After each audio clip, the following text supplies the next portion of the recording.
In ancient China, long before the unification of the empire, the land was fractured, divided into a number of powerful, independent states.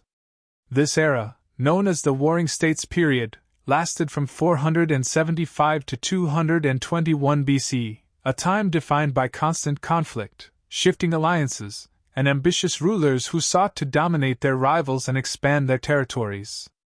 These states included Qin, Zhao, Wei, Yan, and Chu, each with its own armies, economies, and goals.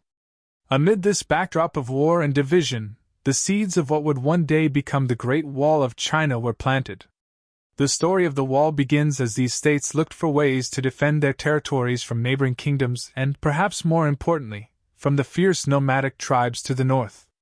The northern frontier was vast and open, exposed to the raids of the Xiongnu and other tribal confederations that roamed the steppes, skilled horsemen and archers who could strike quickly and vanish back into the wilderness. Each state knew that to protect its people and resources, it needed more than armies. It needed barriers, obstacles to slow or stop the invaders. And so, the states began building walls. These were not the towering stone fortifications we imagine today. They were simpler, practical structures, designed for immediate defense. Constructed from packed earth, stones, and wood, these walls stretched across strategic points on the landscape, fortifying vulnerable passes and blocking key routes.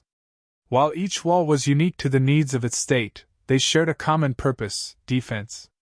For the rulers of these kingdoms, the walls represented not only a line of protection but a display of their determination and power. For the soldiers and workers who built them, however, the experience was grueling.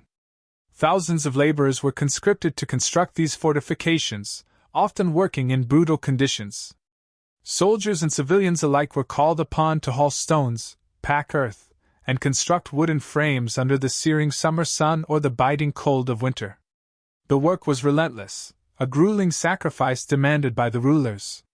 It was a test of endurance, and many would not survive to see their labor completed. Disease, exhaustion, and injuries took a heavy toll, but the walls grew, stretching further with each season, marking the borders of these ancient states. As the warring states continued to battle, the walls became more than defensive structures, they became symbols. They marked the boundaries between territories, a statement of each state's strength and resolve. For the people who lived near them, the walls represented a fragile sense of security, a buffer between their homes and the ever-present threat of invasion. But these walls were not impregnable, nor did they stop the constant clashes between the states. Armies found ways to circumvent or breach them, and battles continued to rage across the land. Yet the walls endured, silent witnesses to the ambitions and violence of the age. Over time, as these states expanded and contracted through war, alliances, and betrayals, the walls became patchwork remnants, scattered across the northern frontiers. By the end of the Warring States period, these fortifications stretched across hundreds of miles, a fragmented defense network reflecting the fractured nature of ancient China. Little did the people of this era know that these scattered walls would one day be united into a structure far grander and more formidable than any single state could imagine. The idea of unification, of a single, unified China, was a distant dream in this turbulent era. Yet one state, Qin, was on the rise, guided by an ambitious vision and a relentless drive for dominance. Its ruler, Qin Shi Huang, would soon embark on a campaign to conquer and unify all of China, bringing an end to the Warring States period and the birth of the First Chinese Empire. And with his rise to power, the walls scattered across the land would find new purpose, united in a single, monumental project that would echo through history. Following centuries of conflict, intrigue, and constant shifts in power among the warring states of ancient China, the tides of history were about to turn. In the western state of Qin, a powerful leader was emerging, one whose ambitions extended far beyond those of any previous ruler. This leader, who would one day be known as Qin Shi Huang, was born in 259 BC as Yingxing, destined to unite the fractured lands of China and lay the foundation for an empire that would last for thousands of years. His reign would be marked by a relentless pursuit of power, a drive for absolute control, and an audacious vision that would redefine what it meant to be a ruler in ancient China. Under his command, the isolated and scattered walls of the warring states period would become unified, creating what would later be known as the Great Wall of China. Yingxing ascended to the throne of Qin at a young age, inheriting a kingdom that was already one of the strongest and most prosperous among the warring states. The Qin were known for their military discipline, their skilled generals, and their ruthlessly efficient government. This was a state built for conquest, and young Yingxing was a ruler who would not rest until his authority was absolute. From the beginning of his reign, he surrounded himself with advisors and strategists who shared his ambition, men who believed that the chaos of the warring states period could only end with the unification of all China under a single ruler. Together, they devised a strategy to bring the other states to their knees, one by one, until none remained to challenge Qin's supremacy. But unification would not come easily. The other states were well fortified and fiercely independent, each with its own traditions, military forces, and sense of identity. To conquer these lands, Qin needed more than just military strength, it needed infrastructure, organization, and an unyielding resolve. And so, under Yingxing's rule, the state of Qin began a transformation that would set it apart from all others. Reforms were implemented to strengthen the army, streamline the government, and mobilize resources for the coming wars. Every aspect of society was directed toward a single goal, the unification of China. One of Yingxing's earliest moves was to reorganize the Qin military, creating a fighting force that was both disciplined and adaptable. Unlike the armies of the other states, which were often composed of loosely organized conscripts, the Qin army was a professional force, with soldiers trained from a young age in the art of war. The generals of Qin were chosen not based on noble birth or family connections but on merit and skill, creating a command structure that was efficient and ruthlessly effective. The soldiers were equipped with the best weapons available, including crossbows, which allowed them to strike with deadly accuracy from a distance, and bronze swords, which were durable and reliable in close combat. Under Yingxing's rule, the Qin army became a fearsome machine, capable of sweeping through enemy territories with speed and precision. But Yingxing knew that even the strongest army would be useless without a steady supply of resources. To support his military ambitions, he ordered the construction of an extensive network of roads and canals, linking the different regions of Qin and making it easier to transport troops, supplies, and messages. These roads would become the arteries of his empire, connecting distant provinces and allowing him to respond quickly to any threat. The canals, meanwhile, ensured a steady supply of food to the front lines, allowing his armies to march farther and faster than ever before. With these logistical improvements in place, Qin was ready to begin its campaign of conquest. The first target was the state of Han, a neighboring kingdom that lay to the east of Qin. Han was relatively weak compared to the other states, and Yingxing saw it as the perfect starting point for his campaign. In a swift and brutal assault, the Qin army overwhelmed Han's defenses, capturing its cities and forcing its rulers to surrender. The fall of Han sent shockwaves through the other states, who realized that Qin was no longer content to remain within its borders. One by one, the other states began to prepare for war, forging alliances and strengthening their defenses in an effort to resist Qin's expansion. But Yingxing was undeterred. With each conquest, he grew bolder, pushing his armies deeper into enemy territory and consolidating his control over the conquered lands. The next target was Zhao, a powerful state to the northeast that had long been a rival of Qin. The war with Zhao was brutal and costly, with both sides suffering heavy losses.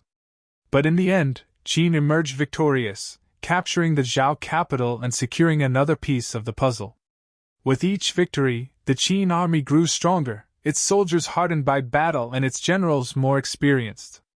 The other states began to fall like dominoes, one after another, until only a few remained. The final obstacles were Yan, Wei, and the powerful state of Chu, which lay to the south.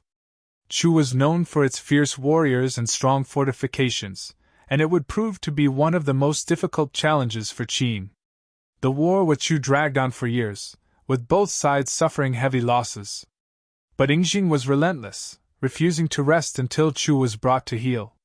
Finally, after a series of bloody battles, the Qin army broke through Chu's defenses, capturing its cities and bringing an end to its resistance.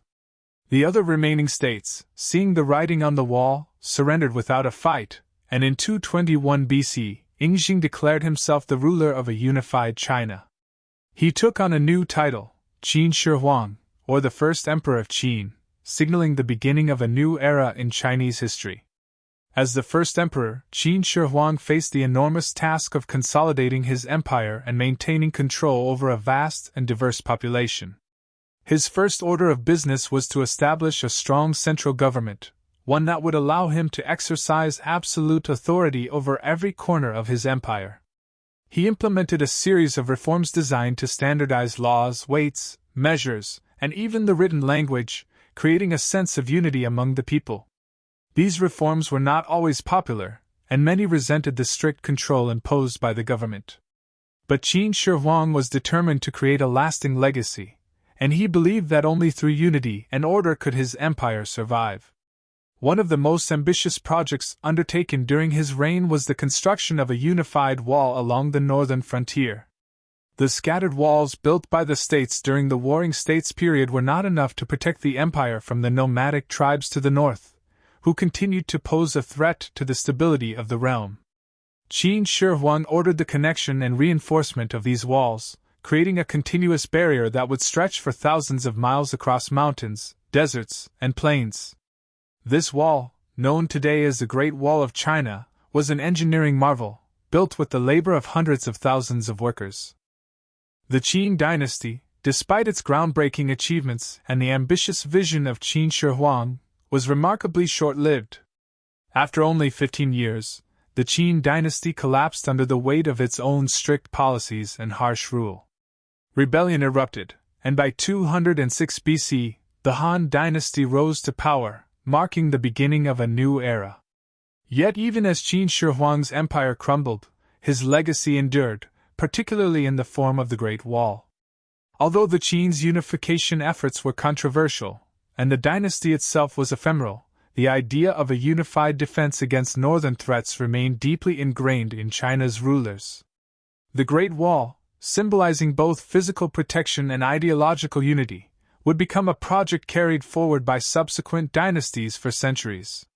When the Han dynasty took over, it inherited a kingdom scarred by rebellion, unrest, and exhaustion from the harsh policies of the Qin.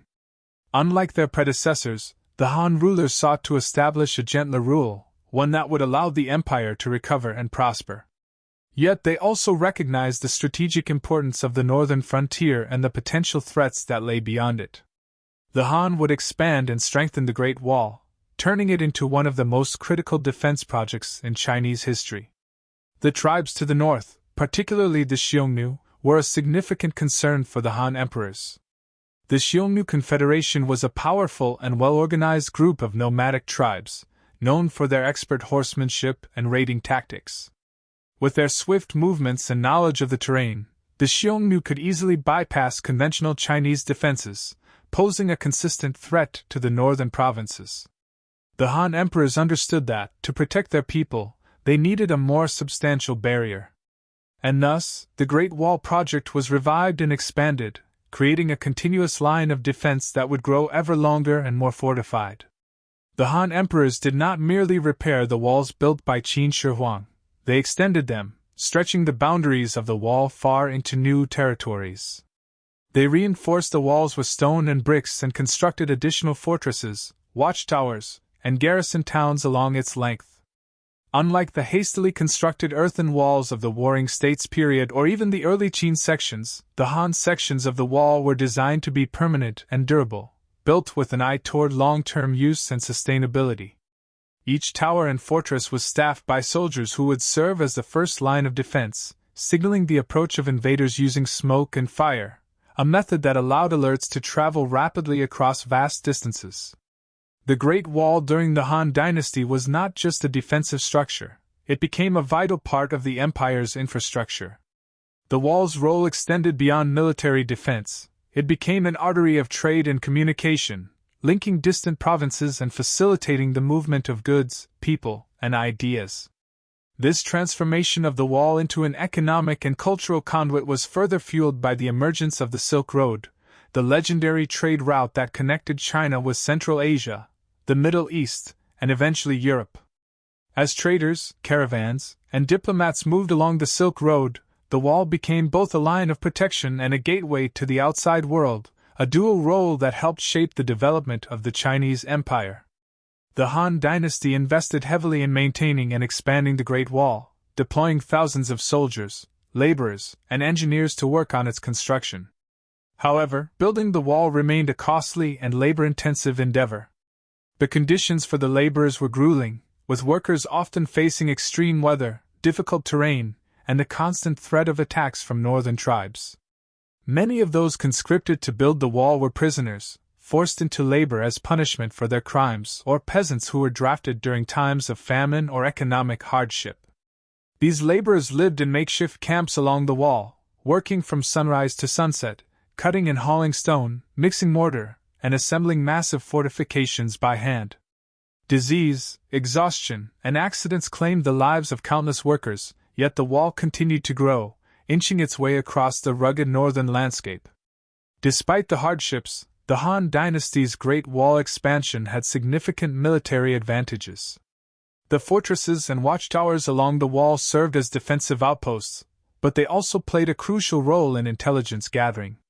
From these vantage points, Han soldiers could monitor the movements of the Xiongnu and other northern tribes, allowing the government to respond swiftly to any signs of an impending raid. In times of peace, the wall acted as a buffer zone, providing a sense of security for the people of the northern provinces and allowing the Han to focus on internal stability and prosperity. The Great Wall also became a powerful symbol of imperial authority. For the Han emperors, the wall represented their commitment to protecting the empire and their dedication to the legacy of unification established by Qin Shi Huang. It was a monument to the strength and endurance of the Chinese people, a statement of resilience in the face of adversity. As the wall continued to expand, it became not just a physical structure but a cultural icon, celebrated in poetry, art, and folklore. Stories of brave soldiers defending the wall, of ghostly figures haunting its battlements, and of lost souls buried within its stones became part of the collective imagination, cementing the wall's place in Chinese identity. But the Great Wall was more than just a monument or a defense line. It was a complex system that reflected the political, economic, and military priorities of the empire. The wall became a focal point for the administration of the frontier regions, with the government establishing a series of military colonies, or garrison farms, along its length. These colonies were inhabited by retired soldiers and their families, who were granted land to farm in exchange for their continued service in defending the wall. This system served multiple purposes. It provided a steady supply of food for the garrisons, encouraged settlement in remote areas, and ensured that the wall would be protected even during times of peace.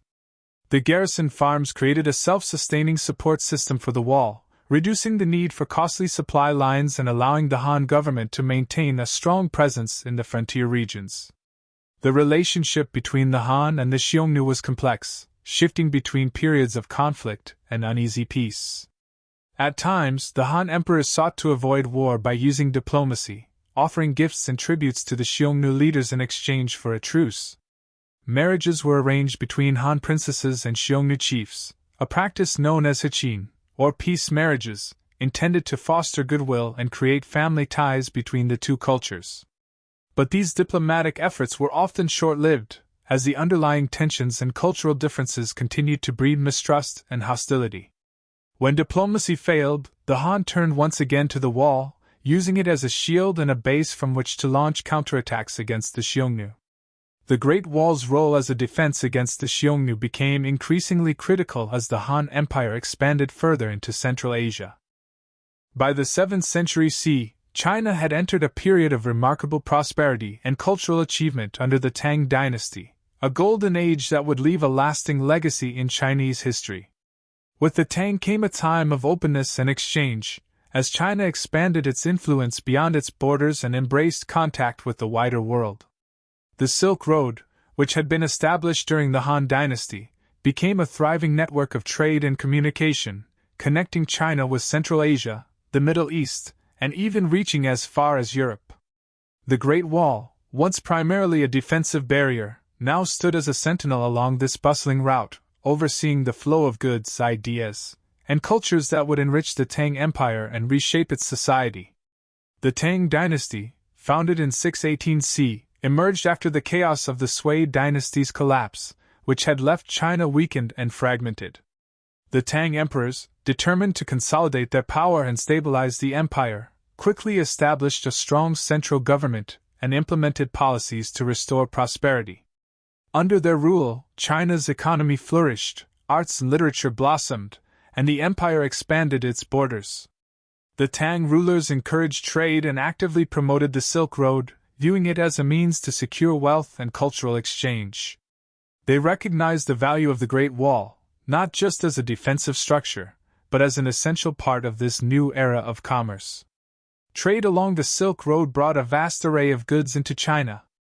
Caravans laden with precious silk, spices, jade, and porcelain traveled westward, while merchants from Central Asia and beyond brought back exotic items such as ivory, silver, gemstones, and fragrant incense.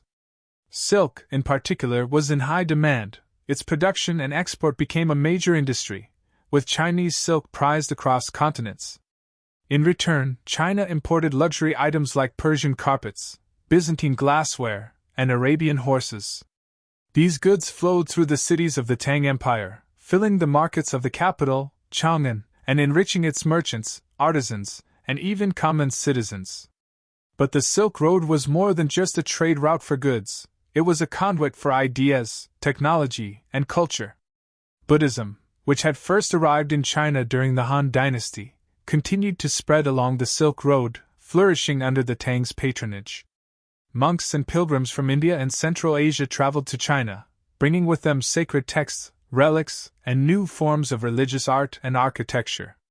Buddhist monasteries sprang up along the Silk Road, offering travelers a place to rest and providing centers for learning and spiritual practice.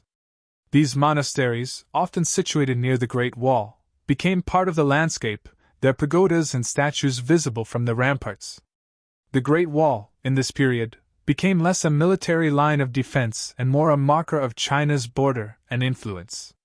The Tang dynasty, confident in its military strength and diplomatic reach, engaged in alliances and treaties with neighboring states and nomadic tribes rather than solely relying on the wall for defense. They formed an intricate network of relations with the Turkic tribes to the north, the Tibetan Empire to the west, and various Central Asian kingdoms. The wall was maintained, but it was not the primary barrier it had been in earlier times. Instead, the Tang emperors preferred to use the wall as a way to regulate trade and monitor travelers, controlling the flow of goods and people into the empire.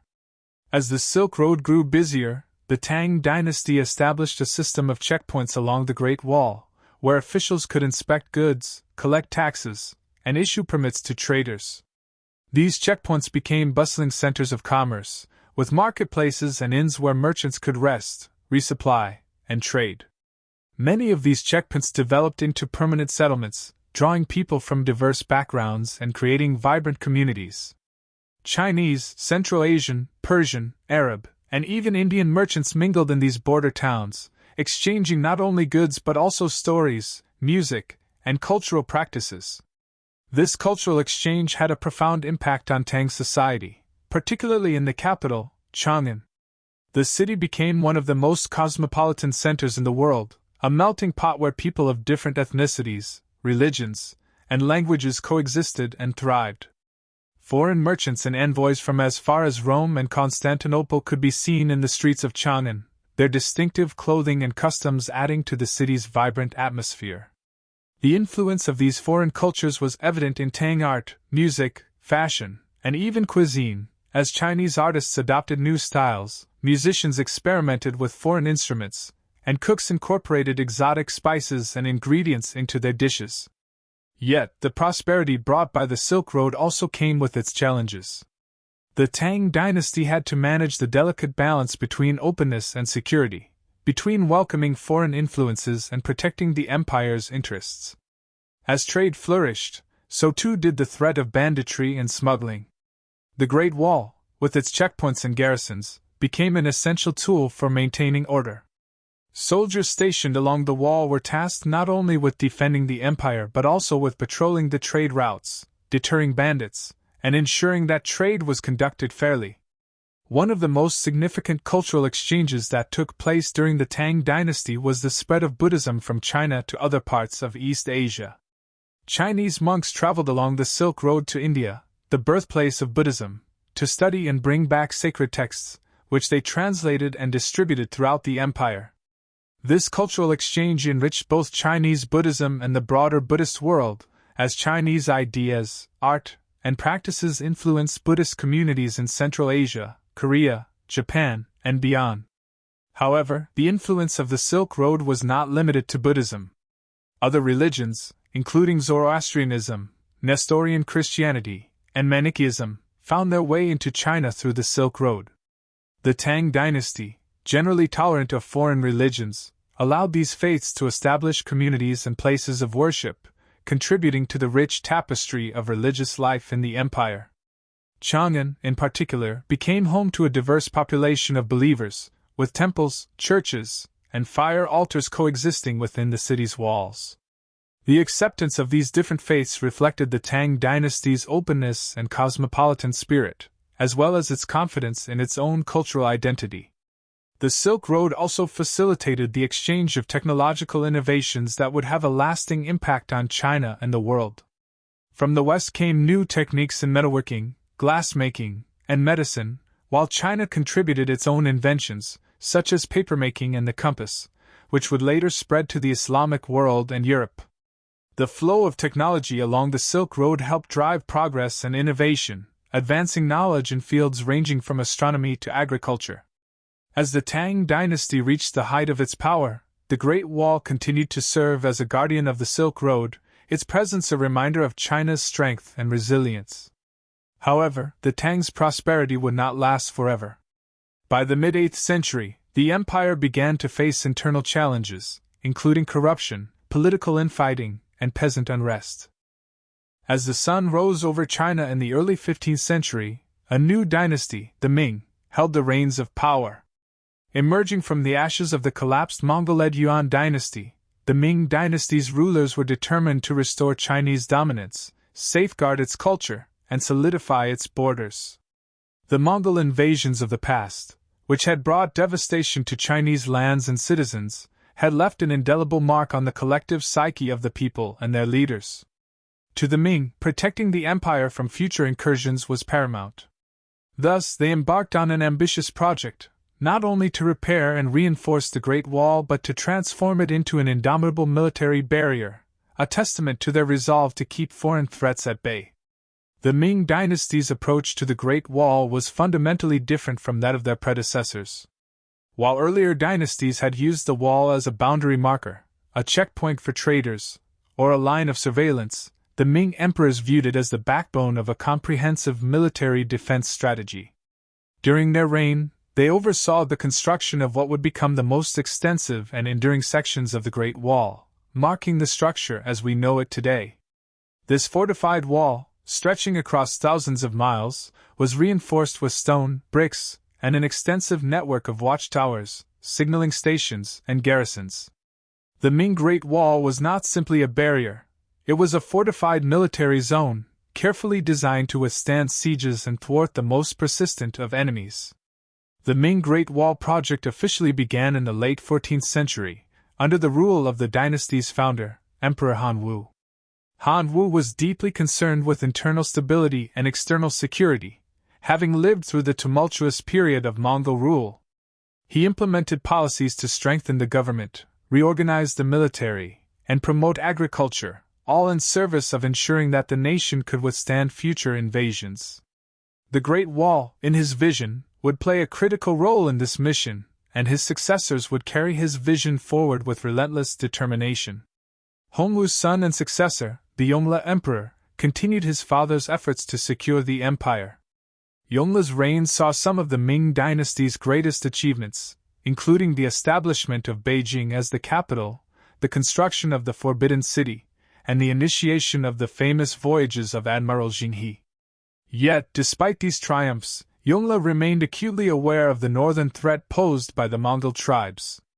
Even as he expanded China's reach overseas, he invested heavily in fortifying the northern borders, laying the groundwork for the Great Wall to become a fully militarized structure. But it was not until the 16th century, under the reign of the Jiajing Emperor, that the Ming Great Wall would truly take shape as a defensive marvel. By this time, the Mongols, though no longer a unified empire, continued to pose a significant threat under the leadership of various warlords. The Jiajing Emperor faced repeated raids and invasions, particularly by Altan Khan, a Mongol leader whose forces wreaked havoc on Chinese border towns and villages. These incursions underscored the need for a more robust and permanent solution. Under Jiajing's orders, the Great Wall was rebuilt and expanded with unprecedented dedication and scale, transforming it into an imposing military fortification that would define the Ming legacy. Unlike previous walls, which were often constructed hastily with tamped earth and wood, the Ming Great Wall was built to last. Massive stone and brick sections replaced the older earthen walls, especially in areas vulnerable to attack. Stones were quarried, bricks were fired, and each block was carefully laid, creating a formidable barrier that was both durable and resilient. Workers toiled in harsh conditions, enduring sweltering summers and freezing winters, all to ensure the wall could withstand both the elements and the threat of invasion. This immense labor effort required the conscription of soldiers, peasants, and even criminals, all of whom were put to work hauling materials, digging foundations, and assembling the wall piece by piece. One of the defining features of the Ming Great Wall was the system of watchtowers, which punctuated the wall at regular intervals. These towers served multiple purposes. They were observation points, where soldiers could keep a vigilant eye on the surrounding landscape for any signs of approaching enemies. They were also signaling stations, equipped with platforms for lighting fires and creating smoke signals, allowing messages to travel rapidly along the length of the wall.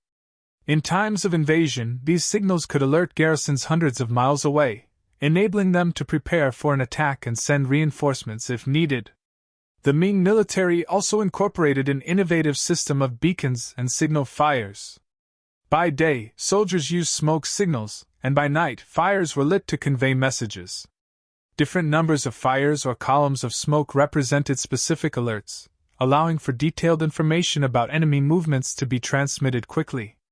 In this way, the Great Wall became a living, breathing communication network, capable of mobilizing forces across vast distances with remarkable efficiency. The watchtowers, connected by this sophisticated signaling system, enabled the Ming to maintain a constant state of readiness, with soldiers poised to respond to any threat that might arise. At intervals along the Great Wall, larger fortresses were constructed to house garrisons and serve as supply depots. These fortresses, often located at strategic mountain passes or river crossings, were critical to the Ming defense strategy. They allowed for the storage of weapons, food, and other provisions, ensuring that troops stationed along the wall would be well supplied even in times of siege. Some of these fortresses, such as Jiaiguan in the west and Shanhaiguan in the east, became renowned for their size and strength. These mighty bastions were virtually self-sustaining, equipped with wells, stables, armories, and living quarters, enabling soldiers to hold their ground for extended periods if necessary. The Ming's military strategy relied heavily on the concept of layered defense. The wall itself was the first line, a physical barrier designed to deter or delay an enemy advance. Beyond the wall, the Ming deployed a mobile cavalry, trained in rapid response and capable of intercepting enemy forces before they could reach the heart of the empire. The Great Wall thus served as a means to control and contain threats, buying time for the Ming military to respond effectively. In practice, this strategy required constant vigilance, discipline, and a well-coordinated chain of command, all of which the Ming sought to instill in their soldiers. However, the Great Wall was not just a defensive structure, it was also a powerful symbol of the Ming dynasty's authority and resolve. To the people of China, the wall was a source of pride, a monument to their leaders' dedication to the empire's protection. For those who lived in the shadow of the wall, it was a daily reminder of the strength of the Ming state and its commitment to their safety. Even as the wall demanded enormous resources and labor, it instilled a sense of unity and shared purpose among the people, many of whom had suffered under Mongol rule and feared a return to those dark times. Yet the Ming Great Wall, for all its strength and grandeur, was not invincible. The wall was an effective deterrent and a symbol of power, but it could not prevent every incursion. Mongol raiders and other northern tribes continued to test the wall's defenses, exploiting weak points or finding ways around it. Moreover, the wall's maintenance was a constant and costly endeavor. Harsh weather, erosion, and the wear and tear of time required regular repairs, and keeping the wall manned with soldiers and supplied with provisions was an ongoing challenge. The Great Wall was a formidable barrier, but it was not an absolute solution to the complex and evolving security challenges the Ming faced. In the late 16th century, a new threat emerged from the northeast: the Manchu tribes. Unlike the Mongols, who had attacked from beyond the wall, the Manchus began to consolidate power within China's borders, gradually gaining influence over the northern territories. The Ming, already weakened by internal corruption, political factionalism, and peasant uprisings, struggled to contain the Manchu advance. As the Ming dynasty began to crumble from within, the Great Wall, once a symbol of invulnerability, now stood as a reminder of a fading era of strength. In 1644, the fall of the Ming dynasty marked the end of one of the Great Wall's most significant chapters. Ironically, it was not breached by a foreign invasion from the north, but by internal strife and a power struggle within China itself. The Manchus, having already established their power base, eventually seized control of Beijing and founded the Qing dynasty. The Great Wall, though still standing, no longer served as the front line of China's defense. Under the Qing, the empire expanded beyond the wall, rendering it obsolete as a border. However, the legacy of the Ming Great Wall endures. The sections of the wall built by the Ming remain some of the most iconic and well-preserved, drawing millions of visitors each year. For centuries, the Ming Great Wall represented the peak of Chinese military engineering, a symbol of resilience and ingenuity in the face of relentless threats.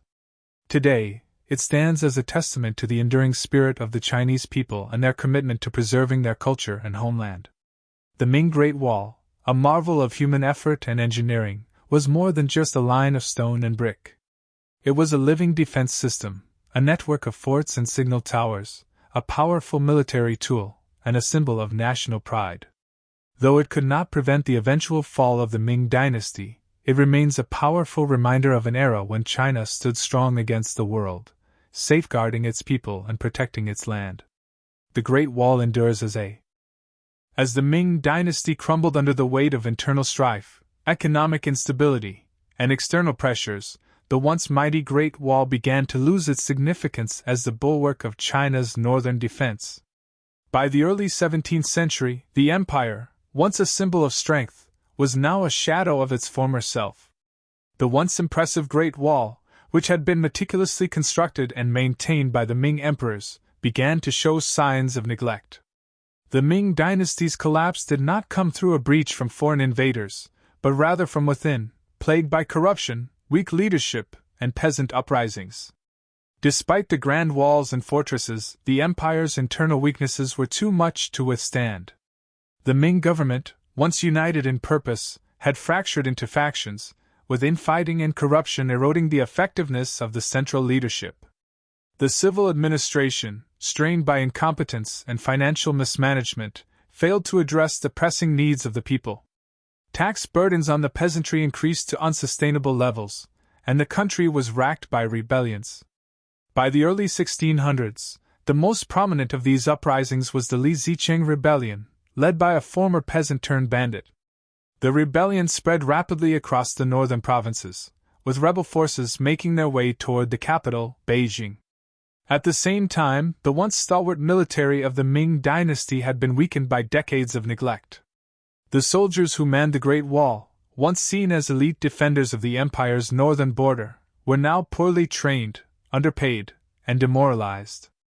The Great Wall, though formidable in its design and engineering, had become a symbol of an empire struggling to maintain its strength. The frontier garrisons, once brimming with the vitality of an empire in its prime, were now depleted, facing not only external threats but also internal disorder. The Chinese people, crushed by taxation and poverty, began to see their leaders as weak and unable to protect them from the chaos that was beginning to sweep the country. In 1644, the final blow to the Ming dynasty came when the Li Zicheng-led rebels captured Beijing. The last Ming emperor, Emperor Chongzhen, unable to maintain his hold on the capital and fearing the imminent fall of the dynasty, took his own life. The loss of Beijing marked the end of the Ming dynasty and the beginning of the rise of the Qing dynasty. Yet, the rebellion and the eventual collapse of the Ming dynasty would also mark the Great Wall's transition from a living, breathing military asset to a historical relic of a bygone era. Ironically, it was not the Great Wall that stopped the invading forces, but the shift in allegiances that ultimately sealed the fate of the Ming. The Manchu tribes, who had once been viewed as a distant threat from the northeast, had been slowly consolidating power in the region. As the Ming dynasty disintegrated, the Manchu forces, led by the Qing army, saw an opportunity to seize control of China. However, the Qing did not need to breach the Great Wall to make their way into China. Instead, they relied on a combination of diplomacy and military conquest, forging alliances with some of the very Ming border officials tasked with defending the empire. In a turn of events that would shape the future of China, many of the Ming military officials stationed along the Great Wall, including garrisons in strategic locations, chose to switch allegiances and surrender to the Manchus.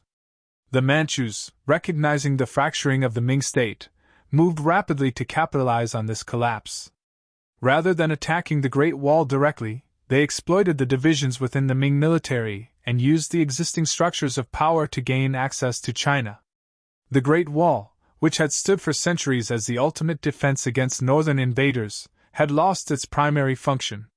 The Qing army, aided by the defection of Ming officials and soldiers, easily breached the wall, making their way into Beijing in 1644.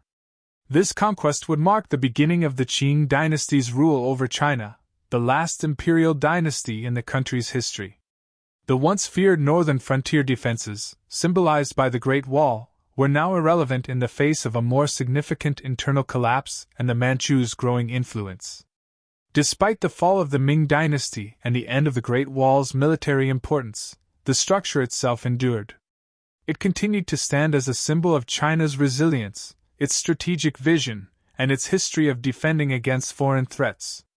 Even though the Qing dynasty, which would rule for nearly 3 centuries, did not rely on the Great Wall in the same way the Ming had, they recognized the symbolic value of the wall as a reminder of the power and authority of the imperial state. The Qing dynasty expanded China's borders even further, far beyond the confines of the Great Wall, and the Mongol threat, once the primary reason for the wall's construction, no longer loomed large. During the Qing period, the Great Wall was no longer seen as a critical military asset. The Qing rulers focused on consolidating power within the empire, expanding their reach into Tibet, Taiwan, and parts of Central Asia, and integrating the Manchu and Han populations. The northern border, once the focal point of military attention, was no longer the center of Qing defense strategy. However, this does not mean that the Great Wall ceased to hold significance altogether. As the Qing dynasty reached its zenith, the wall became a symbol of the dynasty's ability to incorporate and maintain order over a vast, diverse empire. It represented a time when China had actively fought off invasions and held its ground against powerful nomadic peoples. Though the wall had largely outlived its original purpose, it continued to inspire awe and admiration as a monumental feat of engineering and an enduring mark of China's historical power. By the 19th century, however, the relevance of the Great Wall began to wane in the face of new challenges. China's internal struggles and the growing threat of foreign imperialism began to reshape the country's geopolitical landscape. Western powers, including Britain, France, and later Japan, began to assert their influence in China, often through military force. The Opium Wars of the mid-19th century and the subsequent unequal treaties with foreign powers rendered the Great Wall irrelevant as a tool of defense.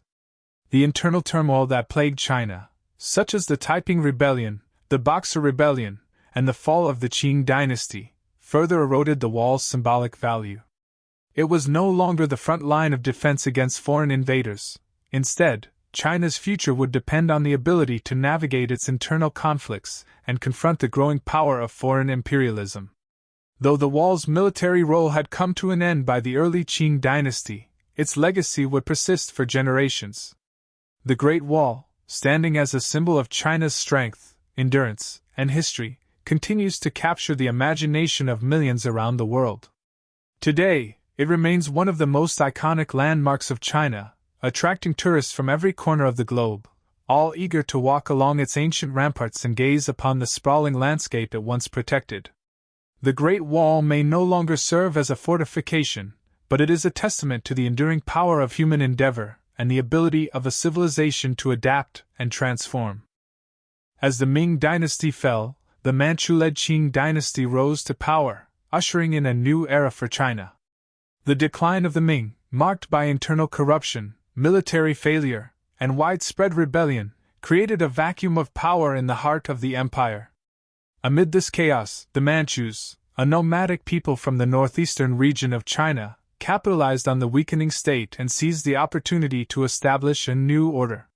The Qing dynasty would go on to rule China for nearly 3 centuries, and its rise to power would forever change the course of Chinese history. The transition from the Ming to the Qing was not just a political shift, it was the beginning of profound cultural, social, and military transformations that would reverberate throughout the empire. In 1644, the Qing army, initially invited into Beijing to quell the Li Zicheng-led peasant rebellion, quickly turned on the Ming remnants. The city of Beijing fell, and the last Ming emperor, Chongzhen, took his own life. The Qing forces, led by the Manchu generals, made their way through the city's gates and into the imperial palace, effectively bringing an end to the Ming dynasty.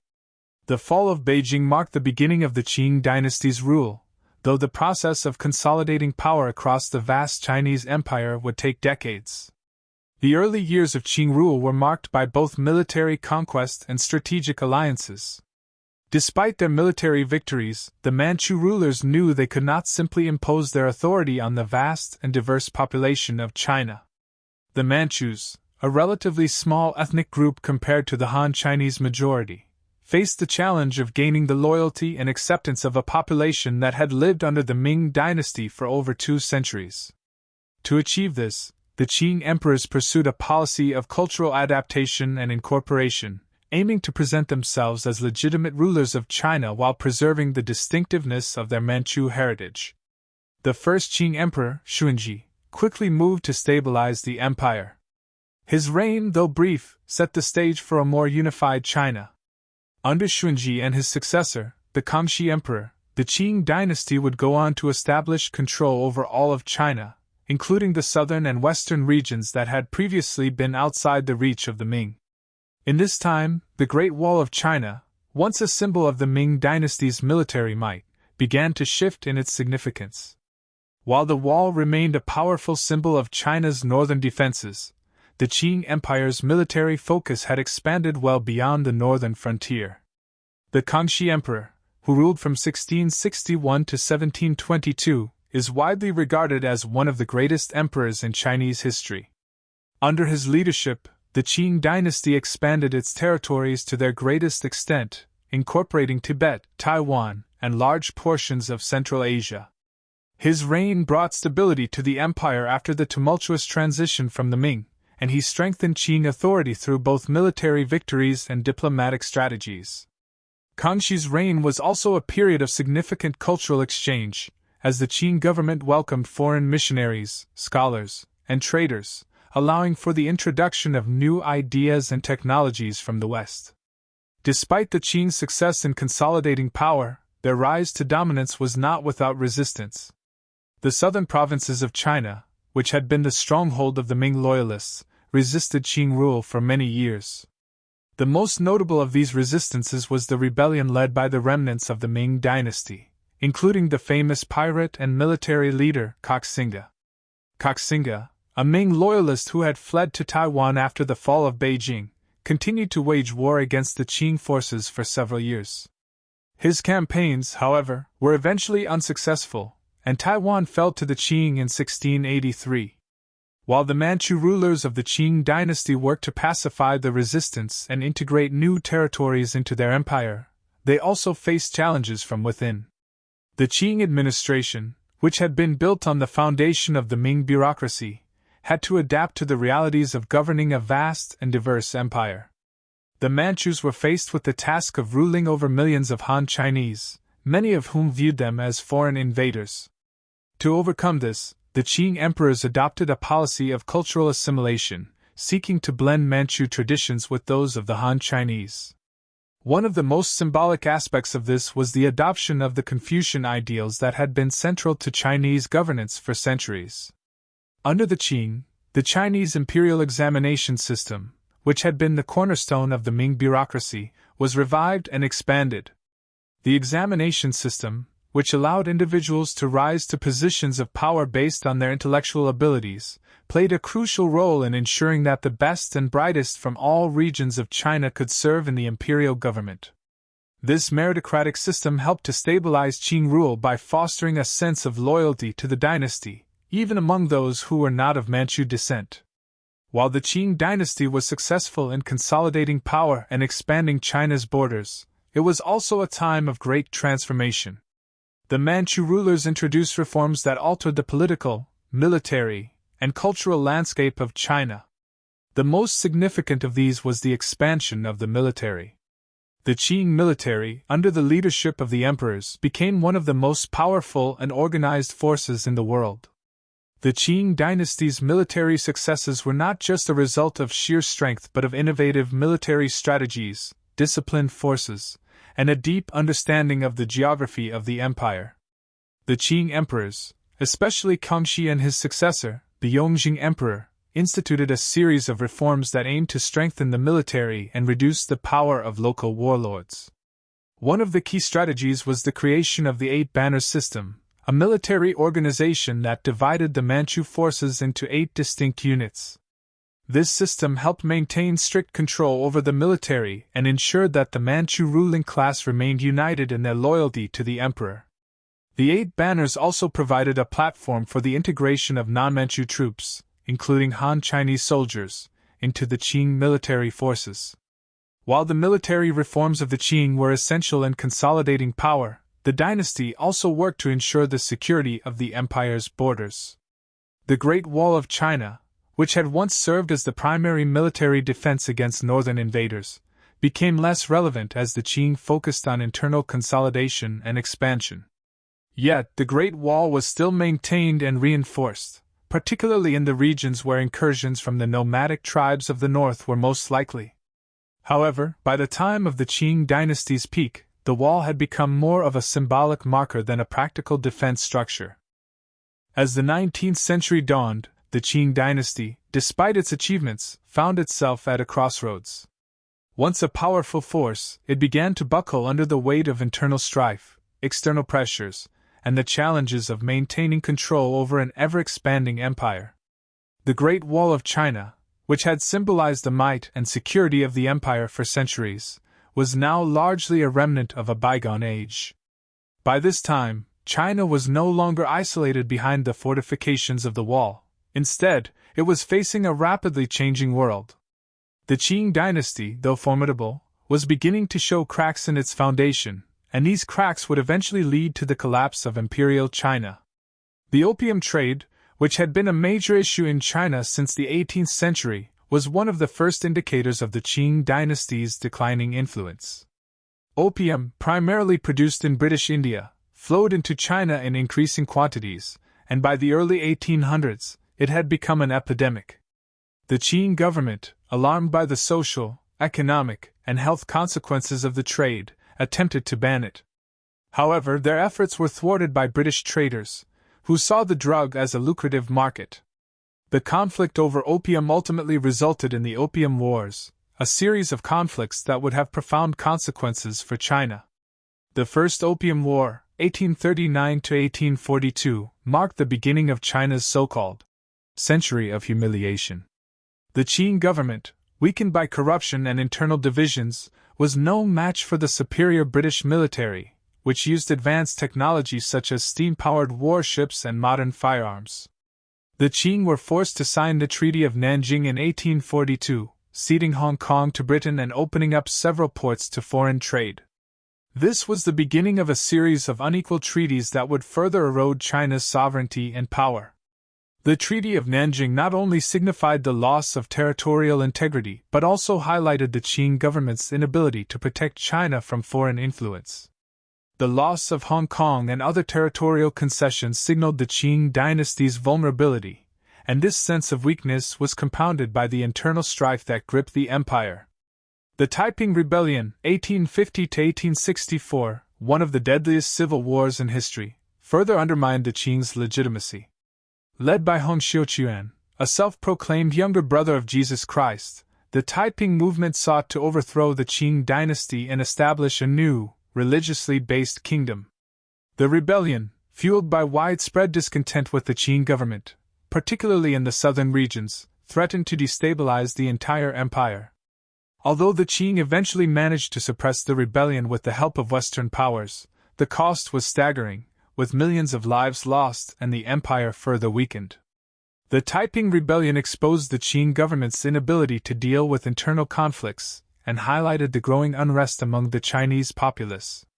The rebellion was not just a political crisis, it was also a manifestation of the deep social and economic problems plaguing China.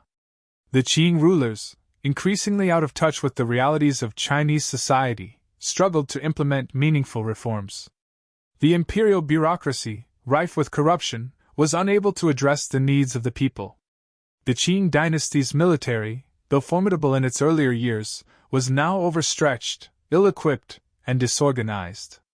In the face of these challenges, the Great Wall, once a symbol of the empire's military strength, had become less relevant. The Qing dynasty's focus shifted away from external defense to internal stability, and the Great Wall, long a symbol of China's ability to repel foreign invaders, was no longer viewed as the central pillar of defense. During the latter half of the 19th century, China was subjected to a series of humiliations at the hands of foreign powers. The Second Opium War, 1856–1860, which involved Britain and France, further degraded Qing authority. The Treaty of Tientsin and the Convention of Peking forced China to legalize the opium trade and grant more concessions to foreign powers. This period, often referred to as the Century of Humiliation, saw China subjected to a series of territorial losses, unequal treaties, and foreign interventions that shattered the image of imperial strength. Meanwhile, the internal crisis continued to unfold. The Boxer Rebellion, 1899–1901, a violent anti-foreign, anti-Christian uprising, demonstrated the growing resentment against foreign influence and the Qing dynasty's failure to protect Chinese sovereignty. The rebellion, initially supported by the Qing court, led to widespread violence, particularly against foreigners and Christian converts. In response, an eight-nation alliance, including Japan, Russia, the United States, and several European powers, invaded China and forced the Qing government to sign the Boxer Protocol, which imposed heavy indemnities and further concessions. By the early 20th century, the Qing dynasty was on the verge of collapse. The rise of revolutionary movements, including the efforts of Sun Yat-sen and the growing influence of anti-imperialist sentiments, further eroded support for the imperial system. The Qing government, unable to modernize and adapt to the changing world, was ultimately overthrown in the Xinhai Revolution of 1911. The abdication of the last Qing emperor, Puyi, in 1912 marked the official end of over 2 millennia of imperial rule in China. With the fall of the Qing dynasty, China entered a new era. The Great Wall, once a symbol of the empire's military might and isolation, became an anachronism. The world had changed, and China's future would no longer be determined by the fortifications of the past. The Great Wall, which had once been a military defense structure, was now a historical relic, a reminder of a time when China stood at the center of the world. Though the wall had lost its original purpose, its legacy would endure. Today, it remains one of the most recognizable symbols of China's history, attracting millions of visitors each year who come to marvel at its size and engineering marvel. The collapse of the Qing dynasty and the fall of Imperial China marked the end of an era. The Great Wall, though no longer a defensive stronghold, continues to stand as a testament to China's long history, its endurance, and its ability to adapt to the challenges of the modern world. Though the wall no longer serves to protect China from invasion, its continued presence on the landscape serves as a symbol of China's resilience, a reminder of the empire that once was and the changing world that it faced. In the end, the Great Wall of China, though weathered and worn, remains a monument to the past. It is a symbol of an empire that rose to unimaginable heights and ultimately succumbed to the forces of history. The Qing dynasty's decline, marked by internal strife, foreign invasions, and revolution, was not just the end of a dynasty, it was the end of an era of imperial China. The Great Wall, though no longer the protector of the empire, stands as a silent witness to the rise and fall of one of the world's greatest civilizations, a civilization that would eventually move beyond its ancient fortifications to confront the challenges of the 20th century and beyond. The fall of the Qing dynasty in 1912 marked the end of over 2 millennia of imperial rule in China, and the beginning of a new, tumultuous chapter in Chinese history. The Xinhai Revolution that brought down the Qing was not just a political event, it was the culmination of a century of frustration, rebellion, and reform that had left China reeling from internal strife and external humiliation. The Chinese people, long accustomed to dynastic rule, now faced the daunting task of establishing a new political order in a world where traditional imperial structures were no longer viable. As the last emperor, Puyi, abdicated the throne, China's imperial system crumbled, giving way to the establishment of the Republic of China. But this was not a peaceful transition. Instead, it was the beginning of a period of instability, fragmentation, and intense struggle for power. In the years following the fall of the Qing dynasty, China faced profound political challenges. The Republican government, led initially by the famous revolutionary Sun Yat-sen, sought to replace the imperial monarchy with a modern republican system based on Western ideals. Sun, a physician-turned-political leader, had been a key figure in the revolutionary movements that had sought to overthrow the Qing dynasty. His vision for China was one of modernization, nationalism, and democracy. However, Sun's idealistic goals were not easy to achieve, and the reality of post-imperial China was far more chaotic. Sun Yat-sen's vision for the Republic of China was enshrined in the 3 principles of the people: nationalism, democracy, and the people's livelihood.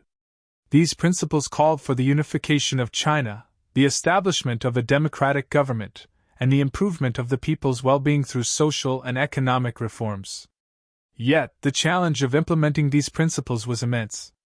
The country was deeply divided, with regional warlords holding control over vast parts of the country, and the central government struggling to assert its authority.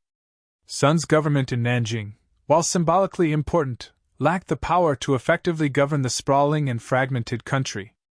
The Republic of China, born from the ashes of the Qing dynasty, was a nation in transition, seeking to modernize but hampered by deeply entrenched local power structures. Despite Sun's efforts to create a stable government, China remained a land of competing factions. Warlordism, the rise of powerful regional military leaders who ruled through force rather than law, became one of the defining features of early Republican China. These warlords controlled large areas of the country, often fighting among themselves for dominance, and were largely indifferent to the central government in Nanjing. The Republican government was constantly challenged by these warlords, making it difficult to establish national unity. The struggle for control over China's future was not just a matter of competing political ideologies, it was also a matter of foreign intervention. The early 20th century saw China increasingly subjected to the influence of foreign powers, a legacy of the unequal treaties signed by the Qing dynasty. These foreign powers, including Japan, Russia, Britain, and the United States, continued to exert control over China's ports, railways, and trade. In addition, Japan, an emerging imperial power in East Asia, sought to expand its influence in China, culminating in the Japanese invasion of Manchuria in 1931. Foreign intervention, combined with the internal divisions within China, made it difficult for the newly formed republic to establish itself as a strong and unified nation. Meanwhile, the legacy of the Qing dynasty's military and administrative systems began to unravel. The imperial examination system, which had long been the cornerstone of Chinese governance, was abolished with the fall of the Qing, but the resulting void in merit-based governance left the country struggling to find a new model for leadership. The Qing bureaucracy had once been a complex and highly organized system, but its collapse left China without a solid administrative framework. This lack of structure contributed to the chaos and instability that characterized the early years of the Republic. The vast rural population, which had been largely excluded from the political system during the Qing dynasty, found itself facing new challenges in the Republic. The promise of the people's livelihood was slow to materialize, and many peasants saw little improvement in their lives. The country's economy, still largely agrarian, was plagued by poverty, inequality, and a lack of infrastructure. In many ways, the transition from imperial rule to republican government was not a clear improvement for most of the population. The new government, despite its ideals, found itself unable to provide the stability or economic progress that the Chinese people had hoped for. In the midst of this turmoil, Sun Yat-sen's vision began to fracture. While he remained an influential figure, his influence was challenged by both the warlords and the emerging political factions. Sun's death in 1925 marked a turning point for the Republic of China. His successor, Chiang Kai-shek, a military leader with ties to the Kuomintang, KMT, the nationalist party that had been founded by Sun, took the reins of power. Chiang's rise marked the beginning of a new phase in the Republic's history, one that would see attempts to unite China under a centralized government, though not without significant obstacles. Chiang Kai-shek, who had been a loyal follower of Sun Yat-sen, initially sought to carry out Sun's vision of a modern, unified China. In 1927, Chiang launched the Northern Expedition, a military campaign aimed at unifying China under the banner of the KMT. His goal was to defeat the warlords and bring stability to the country. The campaign was initially successful, and by the early 1930s, Chiang had established control over much of southern China. However, the Northern Expedition did not mark the end of China's troubles. The country remained divided, and the power of the KMT was constantly challenged by both internal dissent and external threats. Meanwhile, the communist movement in China, led by figures such as Mao Zedong, began to gain momentum. The Communist Party of China, CPC, founded in 1921, had been growing in influence throughout the 1920s and 1930s, particularly in the rural areas where discontent with the KMT's rule was strongest. The rise of communism represented a direct challenge to Chiang's government, and tensions between the KMT and CPC would eventually lead to the Chinese Civil War, a conflict that would shape the future of the country. In 1937, Japan's invasion of China, known as the Second Sino-Japanese War, forced the KMT and CPC to temporarily set aside their differences and form a united front against the external threat. However, the war would have devastating consequences for China. The Japanese occupation led to widespread destruction, including the infamous Nanking Massacre, during which tens of thousands of Chinese civilians were killed. The impact of the Second Sino-Japanese War on the Republic of China was profound. The war drained the country's resources, disrupted the economy, and left China weakened in the face of both internal and external pressures. The war also exposed the limitations of Chiang Kai-shek's leadership, and after the war, the KMT's grip on power continued to weaken.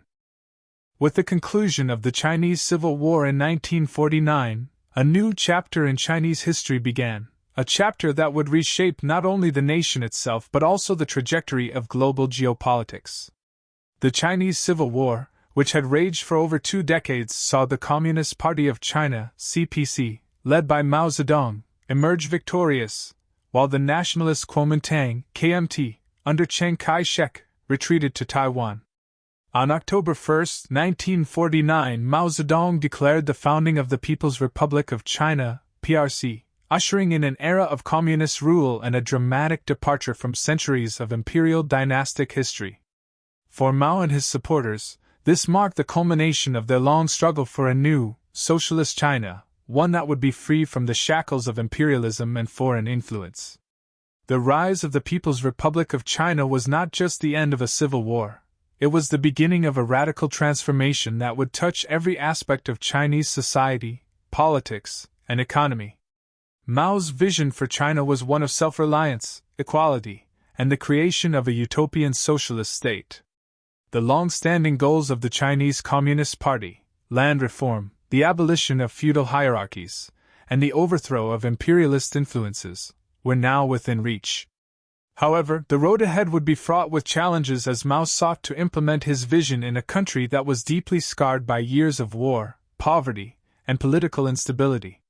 The immediate aftermath of the PRC's founding saw the Chinese Communist Party consolidate power across the mainland. Mao's leadership was unquestioned, and he was hailed as the great liberator of the Chinese people. In the years leading up to the establishment of the PRC, the Communist Party had worked tirelessly to build support among the rural masses, promising land redistribution and a society free of the oppression of the old order. The support of the peasantry had been crucial to the Communist victory, and now, as the new government took control, Mao set about fulfilling the promises of land reform. Land reform was one of the first and most significant policies introduced by the new Communist government. Under the old feudal system, a small elite of landlords controlled most of the land, while the majority of peasants lived in poverty and were subject to exploitation.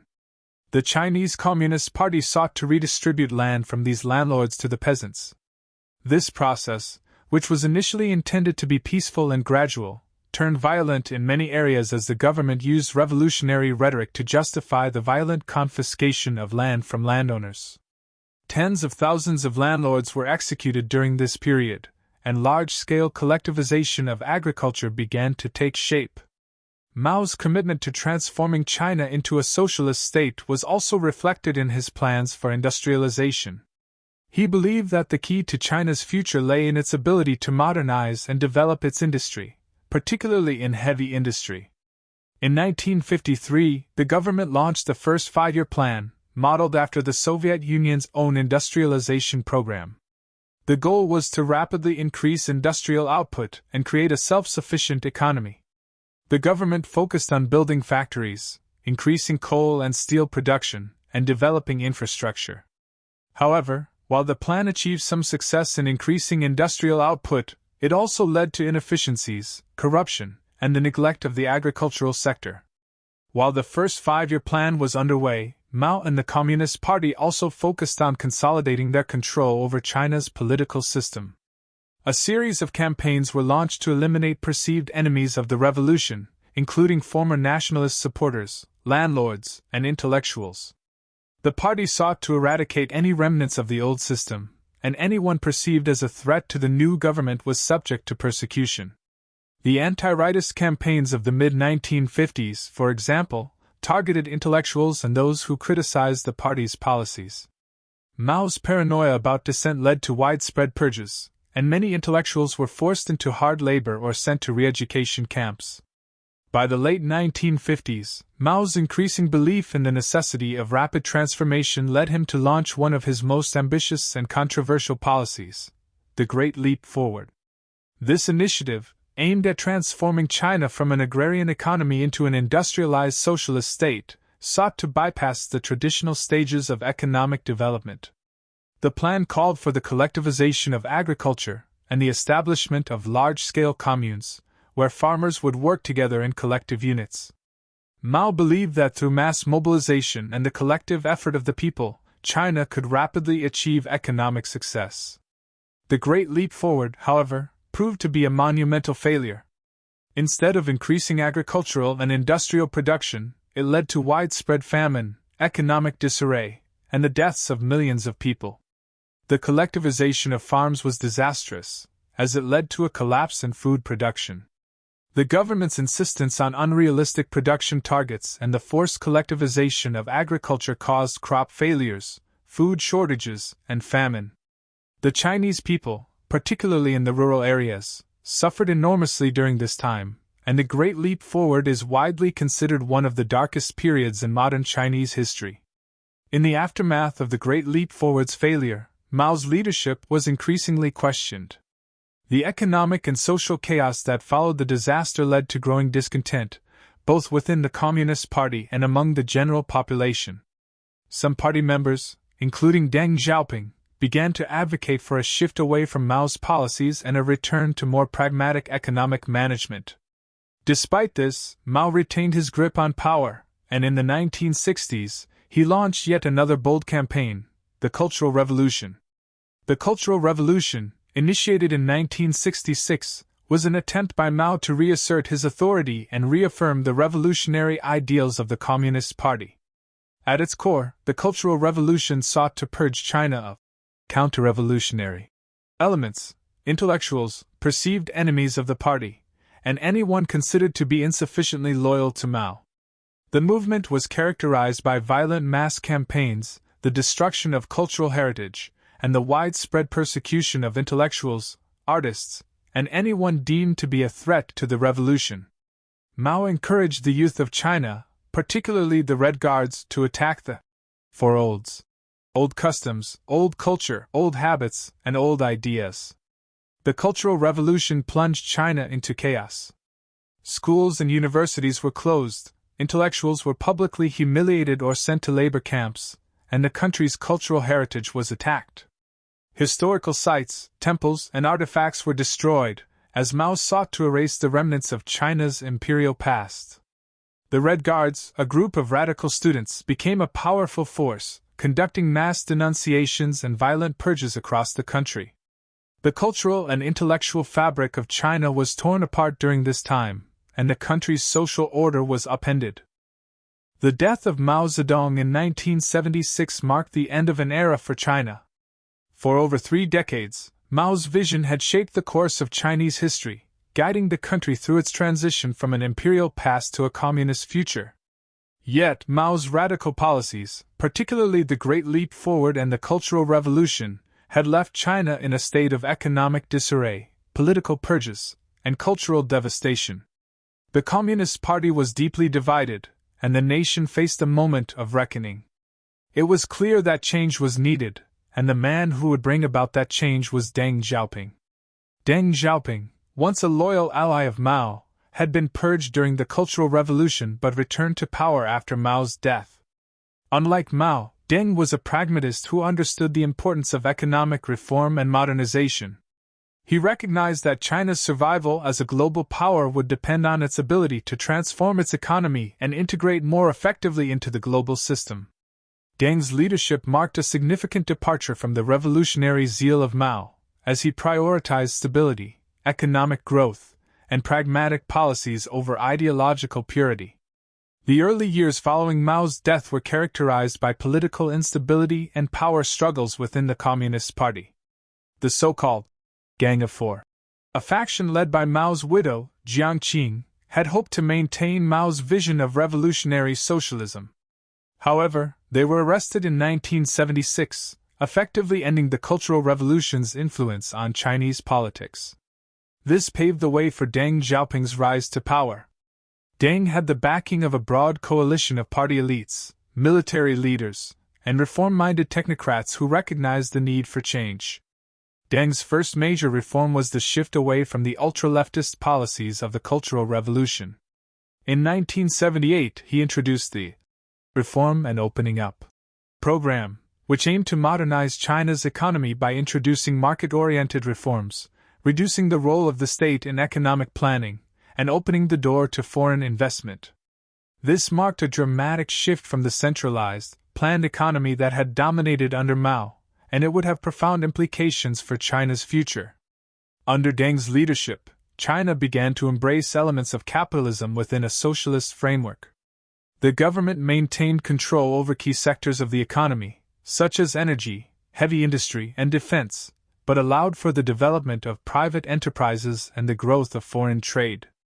The state encouraged foreign investment, particularly in special economic zones (SEZs), where foreign companies could set up operations and enjoy tax breaks and other incentives.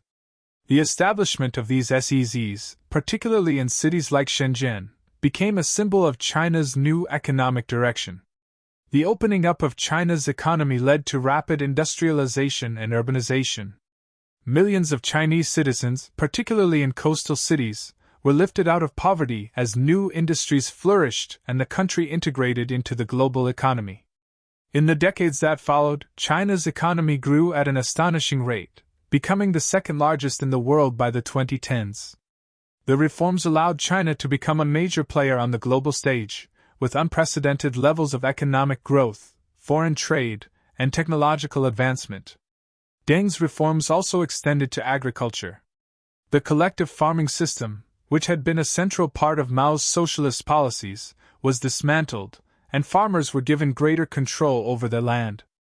In 1978, the government introduced the household responsibility system, which allowed farmers to lease land from the state and retain the profits from their crops. This incentivized farmers to work harder and led to significant increases in agricultural production. The move away from collectivization was a fundamental shift in China's rural economy and laid the foundation for rural prosperity. While Deng Xiaoping's economic reforms were successful in driving growth and transforming China into an economic powerhouse, they were not without controversy. The shift toward market-oriented policies created a growing wealth gap between urban and rural areas, and the rise of private enterprises led to the emergence of a new, wealthy capitalist class. Despite the growth in living standards for many Chinese citizens, there were concerns about the widening inequalities, as well as the growing power of the state-owned enterprises and the party's elite. The unequal distribution of wealth created tension, and calls for greater political reform began to surface, particularly among intellectuals and students. The most significant demonstration of public dissent during Deng's era occurred in 1989, when a series of protests erupted in Beijing. The protests were sparked by a variety of factors, including dissatisfaction with corruption, economic inequality, and calls for political reform. Students and intellectuals gathered in Tiananmen Square, demanding democratic reforms and greater political freedoms. The protests grew in scale, drawing tens of thousands of people from all walks of life.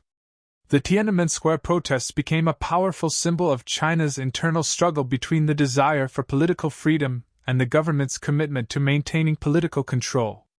Deng Xiaoping, however, was unwilling to tolerate any challenge to the Communist Party's authority. In June 1989, the government declared martial law and sent in the military to forcibly remove the protesters.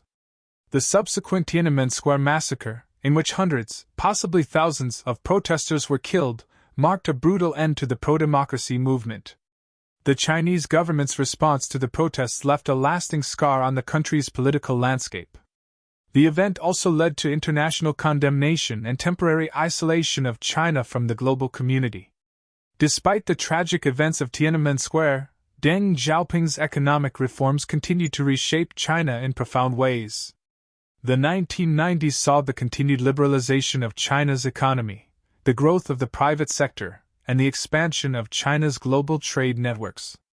In 1992, Deng embarked on his famous Southern Tour, during which he reaffirmed his commitment to economic reform and urged local officials to push ahead with market-oriented policies. Deng's reforms had laid the groundwork for China's eventual accession to the World Trade Organization, WTO, in 2001, a milestone that further integrated China into the global economy. By the time Deng Xiaoping stepped down from active leadership in the early 1990s, China had undergone a remarkable transformation. The country was no longer the impoverished, isolated nation it had been in the 1970s. It had become an economic powerhouse, with a booming middle class, rapidly growing cities, and a growing presence on the global stage. China's rise was a testament to the success of Deng's pragmatic policies, which balanced the need for economic modernization with the political stability required to maintain Communist Party rule. However, the reforms also had their costs. Political dissent remained heavily suppressed, and the Communist Party retained its monopoly on power. Despite the growing wealth and opportunities for many Chinese citizens, there was still a lack of political freedom and democratic reforms. The gap between rich and poor continued to widen, and rural areas remained less developed than the booming urban centers. As the 21st century unfolded, the transformation that had begun under Deng Xiaoping accelerated at an astonishing pace. The economic reforms of the 1980s and 1990s had set the stage for a new China, one that was rapidly modernizing, integrated into the global economy, and increasingly influential on the world stage. By the early 2000s, China had firmly established itself as a rising power, poised to reshape the global order. Yet, this meteoric rise was not without its challenges, and the questions surrounding China's future, its economic sustainability, its political system, and its role in global geopolitics, remained central to the narrative of the 21st century. The first sign of China's global emergence came with its entry into the World Trade Organization, WTO, in 2001. This landmark event was a culmination of China's efforts to integrate itself into the world economy. The WTO accession allowed China to expand its trade relationships, attract foreign investments, and become a central hub in the global manufacturing supply chain. In the years that followed, China experienced explosive economic growth, with GDP growth rates consistently surpassing 10% per year in the early part of the century. The country became the world's factory, producing a vast array of goods, from electronics and textiles to automobiles and machinery, that were exported across the globe. The rapid expansion of China's economy had far-reaching consequences. As China's middle class grew, it created a vast domestic market that attracted multinational corporations eager to tap into the country's burgeoning consumer base. The growth of Chinese cities, particularly in the coastal regions, was nothing short of remarkable. Cities like Shanghai, Shenzhen, and Beijing transformed into gleaming metropolises, with modern skyscrapers, high-speed rail systems, and bustling markets that rivaled those of the world's most developed nations. This urbanization and industrialization created millions of jobs, lifting hundreds of millions of people out of poverty, and contributing to the rise of China as a global economic powerhouse. China's manufacturing sector became the backbone of its economic rise. The country became the world's largest producer of goods, and its exports flooded international markets. This economic expansion, however, was not without its costs. As China's factories grew, so too did its environmental challenges.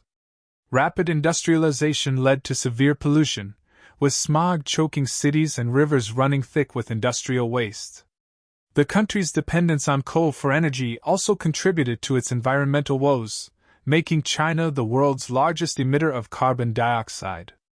These environmental issues, while largely overshadowed by the country's economic success, became a central concern as China sought to balance growth with sustainability. Alongside its economic rise, China sought to increase its political influence on the global stage.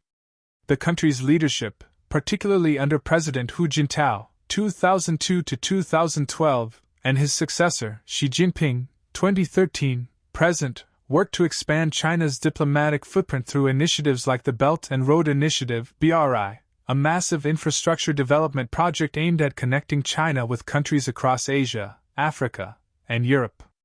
The BRI represented China's ambition to not only enhance its economic connections but also assert its leadership in shaping the global economic order. By building railways, ports, and highways across developing countries, China positioned itself as a major player in global trade, often offering infrastructure financing with few strings attached. As China's economic influence grew, so did its military power. Over the course of the 2000s and 2010s, China undertook a massive modernization of its military, with investments in new technologies, naval power, and air force capabilities. The Chinese government sought to assert its dominance in the Asia-Pacific region, particularly in areas like the South China Sea, where territorial disputes with countries like the Philippines, Vietnam, and Malaysia led to rising tensions. China's assertiveness in the region, particularly in its construction of artificial islands and military installations, raised concerns among its neighbors and the United States, which maintained a significant military presence in the Pacific. Domestically, the Chinese government faced a growing set of challenges as its population aged, its environmental problems mounted, and economic inequality increased. In the early years of the century, China had been hailed as a success story, a country that had lifted hundreds of millions of people out of poverty and achieved rapid economic growth. However, as the country moved deeper into the 21st century, the limitations of its growth model became more apparent. While many Chinese citizens had benefited from the economic boom, there was a widening wealth gap between the urban elite and the rural poor. The rise of a new capitalist class, consisting of wealthy entrepreneurs and industrialists, had created a new set of social inequalities that threatened to destabilize the country. China's one-child policy, which had been in place since 1979 to control population growth, began to take a toll on the country's demographics. The policy had succeeded in slowing population growth but had also led to a skewed gender ratio and an aging population. By the 2020s, China was facing the prospect of a demographic crisis, as the number of elderly citizens began to outstrip the number of working-age adults. This posed significant challenges for China's economy, particularly in terms of maintaining the labor force necessary to fuel its industrial base. In response, China began to relax the one-child policy, eventually moving to a two-child policy in 2016, but it was unclear whether these measures would be enough to reverse the country's demographic trends. Moreover, China's political system remained a key factor in its rise. Under the leadership of Xi Jinping, the Chinese Communist Party reasserted its control over society, with a focus on maintaining political stability and strengthening party authority. Xi's leadership has been marked by a more assertive foreign policy, tighter domestic controls, and the consolidation of power within the party. Xi's government has emphasized nationalism, seeking to restore China to its perceived rightful place as a global superpower and a key player in international politics.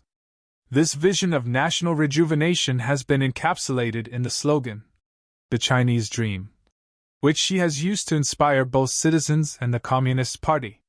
While China's economic success was undeniable, it was also clear that the country's future would depend on its ability to navigate a complex set of challenges. On the international stage, China's growing influence had led to tensions with the United States and other global powers. The trade war between the United States and China, which began in 2018, was a reflection of this competition for global dominance. The conflict centered on issues such as intellectual property theft, trade imbalances, and China's industrial policies, and it demonstrated the challenges that China faced as it sought to expand its role in the global economy while balancing its own interests. As we step further into the 21st century, China's role in the world continues to evolve, shaped by its domestic ambitions, global strategies, and the challenges of maintaining its meteoric rise. The journey of transformation that began in the late 20th century, under the leadership of Deng Xiaoping, has led to a China that is not only a dominant economic force but is also increasingly asserting itself as a geopolitical power.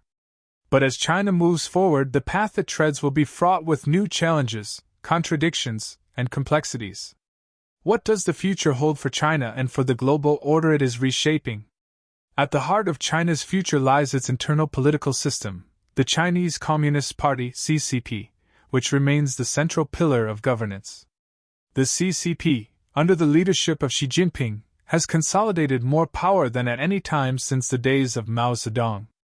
Xi's leadership, characterized by his Chinese Dream vision, focuses on national rejuvenation, economic modernization, and reinforcing the party's authority.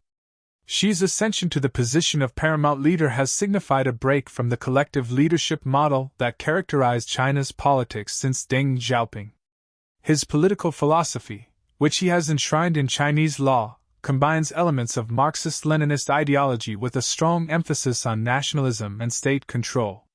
Xi's vision for China is one of strength, stability, and global influence, with an emphasis on maintaining tight control over both the economy and society. However, the concentration of power in the hands of one man raises questions about the future of the CCP. Xi's leadership has become synonymous with China's rise, but it has also made him a central figure of criticism, particularly in the West. The widespread surveillance of Chinese citizens, the stifling of dissent, the use of re-education camps in Xinjiang for Uyghur Muslims, and the crackdown on Hong Kong's autonomy all paint a picture of an increasingly authoritarian government. At the same time, China's economic success and its ability to lift hundreds of millions of people out of poverty remain major achievements, bolstering the party's legitimacy. The global community is left to wonder whether Xi's model of governance will evolve into a more open political system or remain rooted in a tightly controlled, one-party state. The key to China's future lies in its economy. China has become the second-largest economy in the world, but sustaining this growth in the face of a rapidly changing global landscape presents its own set of challenges. The country is navigating a complex economic environment, balancing the need for technological advancement with its reliance on manufacturing and exports. China's growing middle class presents an opportunity for domestic consumption to drive future growth, but the shift toward a consumer-driven economy faces hurdles, including rising inequality, environmental concerns, and demographic changes. China is also increasingly dependent on technology as a driver of its future economic success. The development of sectors such as artificial intelligence, biotechnology, renewable energy, and 5G technology is central to the nation's strategy to become a global leader in innovation. The competition between China and the United States in these areas is expected to intensify, with both nations vying for dominance in the new technological frontier. The 21st century is also likely to witness a geopolitical struggle between China and the United States, as well as a broader competition for global influence. The trade war between China and the United States, which began in 2018, was just the beginning of what is likely to be a long-term strategic rivalry. At the heart of this competition is the struggle for economic and technological supremacy. The United States, which has long been the dominant global superpower, sees China's rise as a threat to its leadership in both the political and economic spheres. The Trump administration's America First policies and tariffs were a reflection of this tension, but the rivalry has continued under President Joe Biden. As the U.S. works to contain China's growing influence, China is seeking to expand its economic reach through initiatives like the Belt and Road Initiative, BRI, and its strategic investments in global infrastructure projects. The BRI has allowed China to deepen its relationships with countries across Asia, Africa, and Europe, giving it the opportunity to influence the global economic system in ways that challenge the existing order. In the Asia-Pacific region, China's growing military capabilities are also a source of tension. The South China Sea remains a flashpoint for territorial disputes, with China asserting its claims over vast areas of the waterway, despite objections from neighboring countries and international organizations. China's increasing presence in the region, along with its military build-up, has raised concerns about its intentions and the possibility of conflict. The United States, along with its allies such as Japan and Australia, has expressed concern over China's growing military assertiveness, and the region now finds itself caught in a complex web of competing interests and rivalries. At the same time, China is keen to portray itself as a responsible global power, seeking to play a leading role in international institutions and global governance. China's involvement in organizations like the United Nations, the World Health Organization, WHO, and the Asian Infrastructure Investment Bank, AIB, signals its desire to have a greater say in shaping the global order. China's leadership in the fight against climate change, particularly in promoting the development of renewable energy sources, positions it as a key player in addressing the world's most pressing environmental issues. However, China's global ambitions are not without challenges.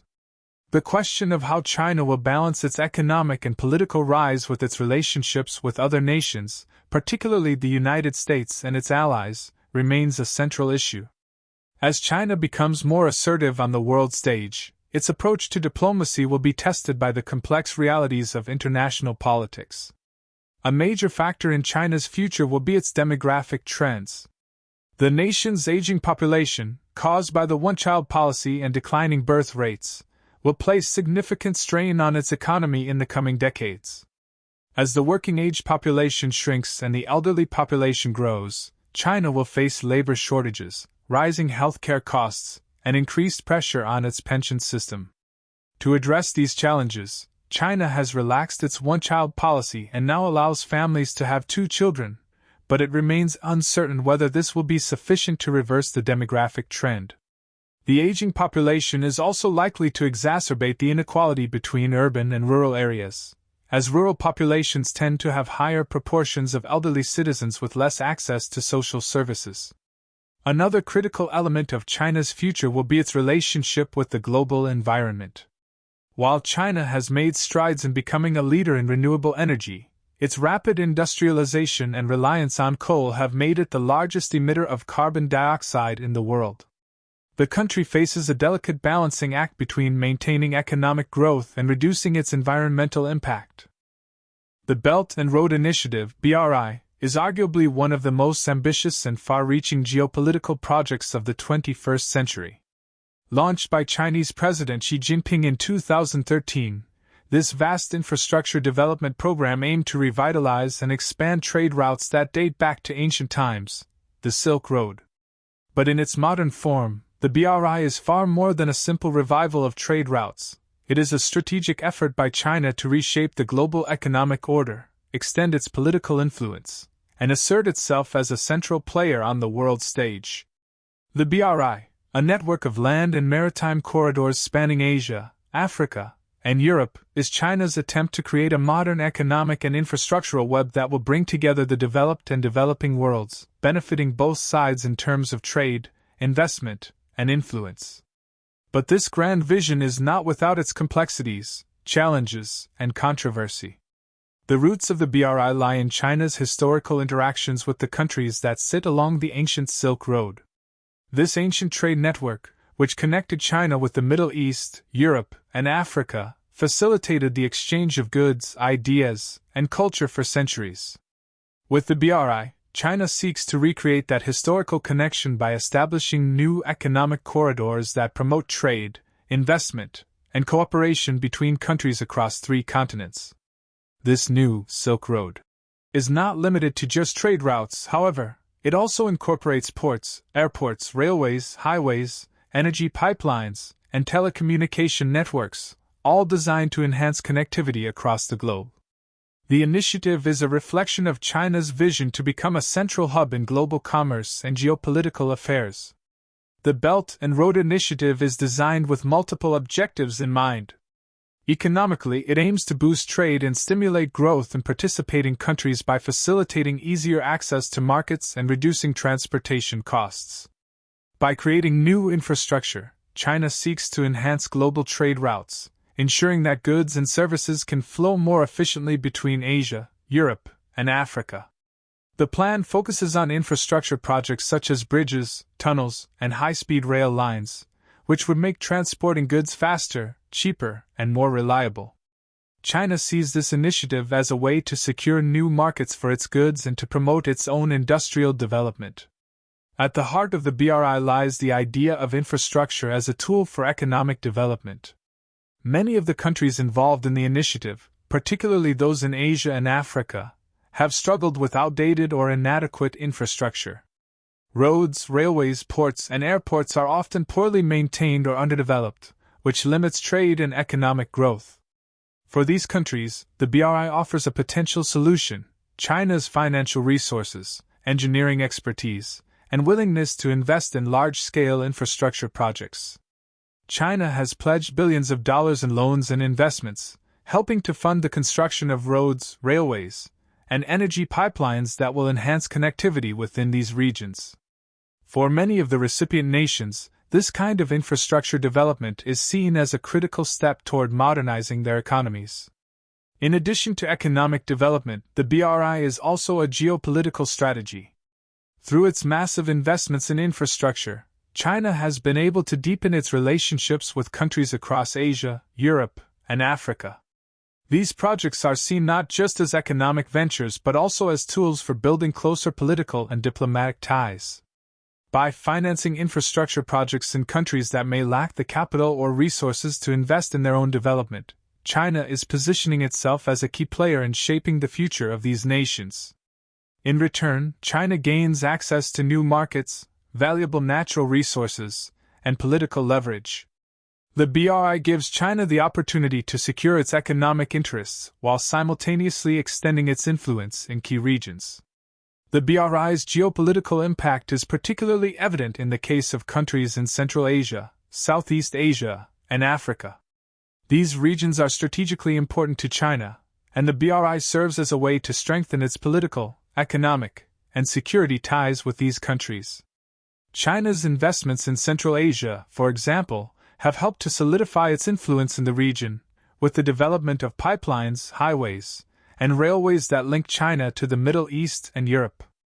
In Southeast Asia, the BRI has provided China with the opportunity to expand its presence in countries like Myanmar, Laos, and Cambodia, which are strategically located along major trade routes. The construction of ports, highways, and rail lines in these countries not only facilitates trade but also increases China's access to the broader Indo-Pacific region.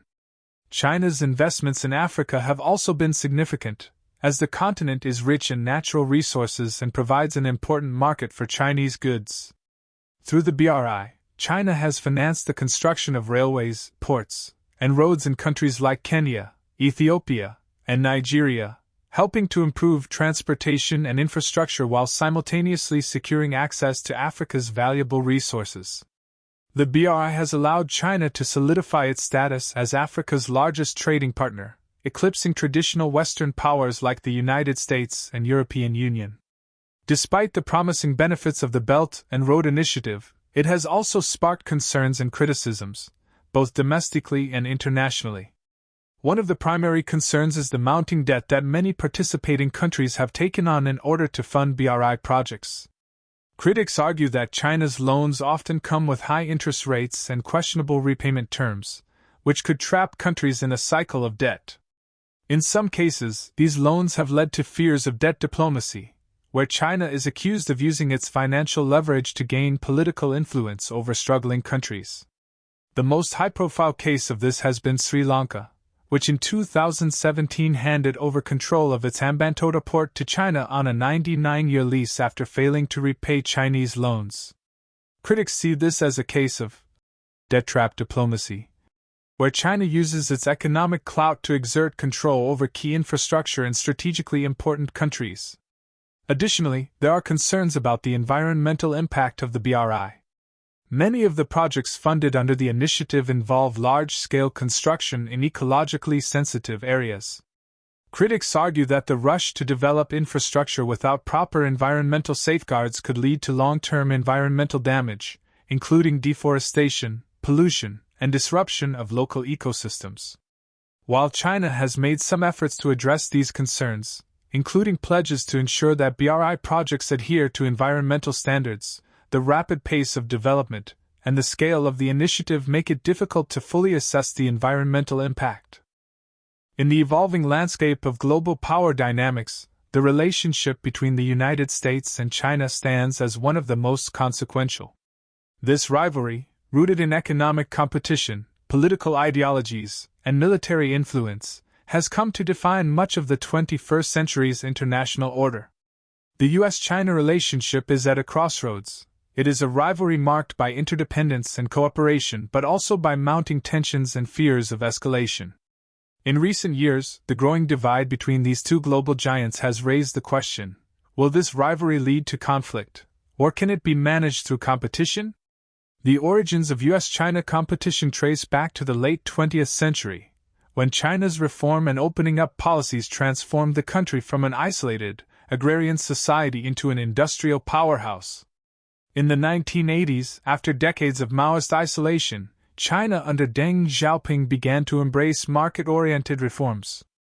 This shift opened the door for China to engage with the global economy, and by the early 2000s, China had become a critical player in international trade.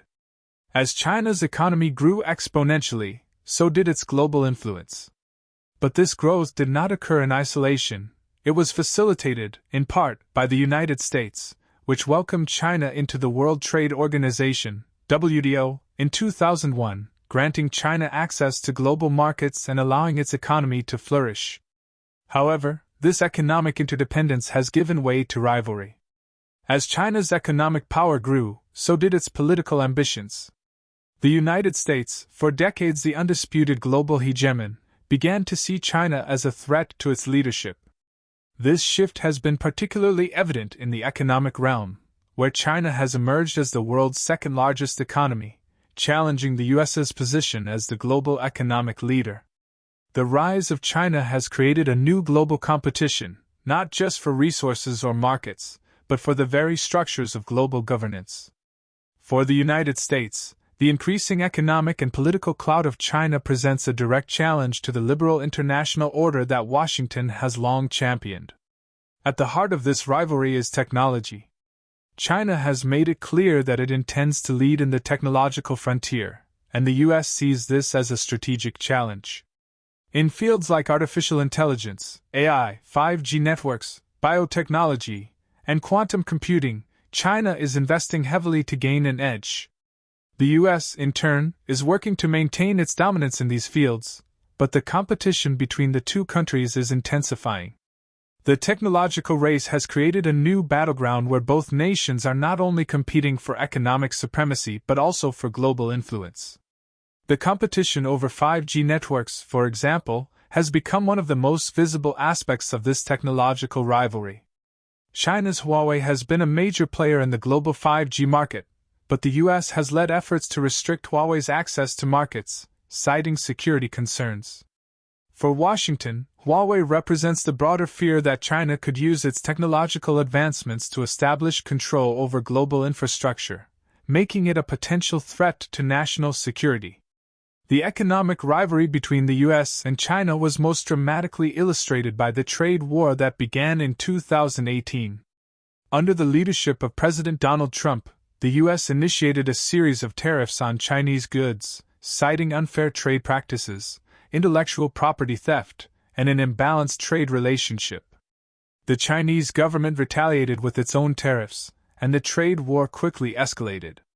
The conflict centered on issues such as the protection of intellectual property, market access, and the Chinese government's role in supporting domestic industries.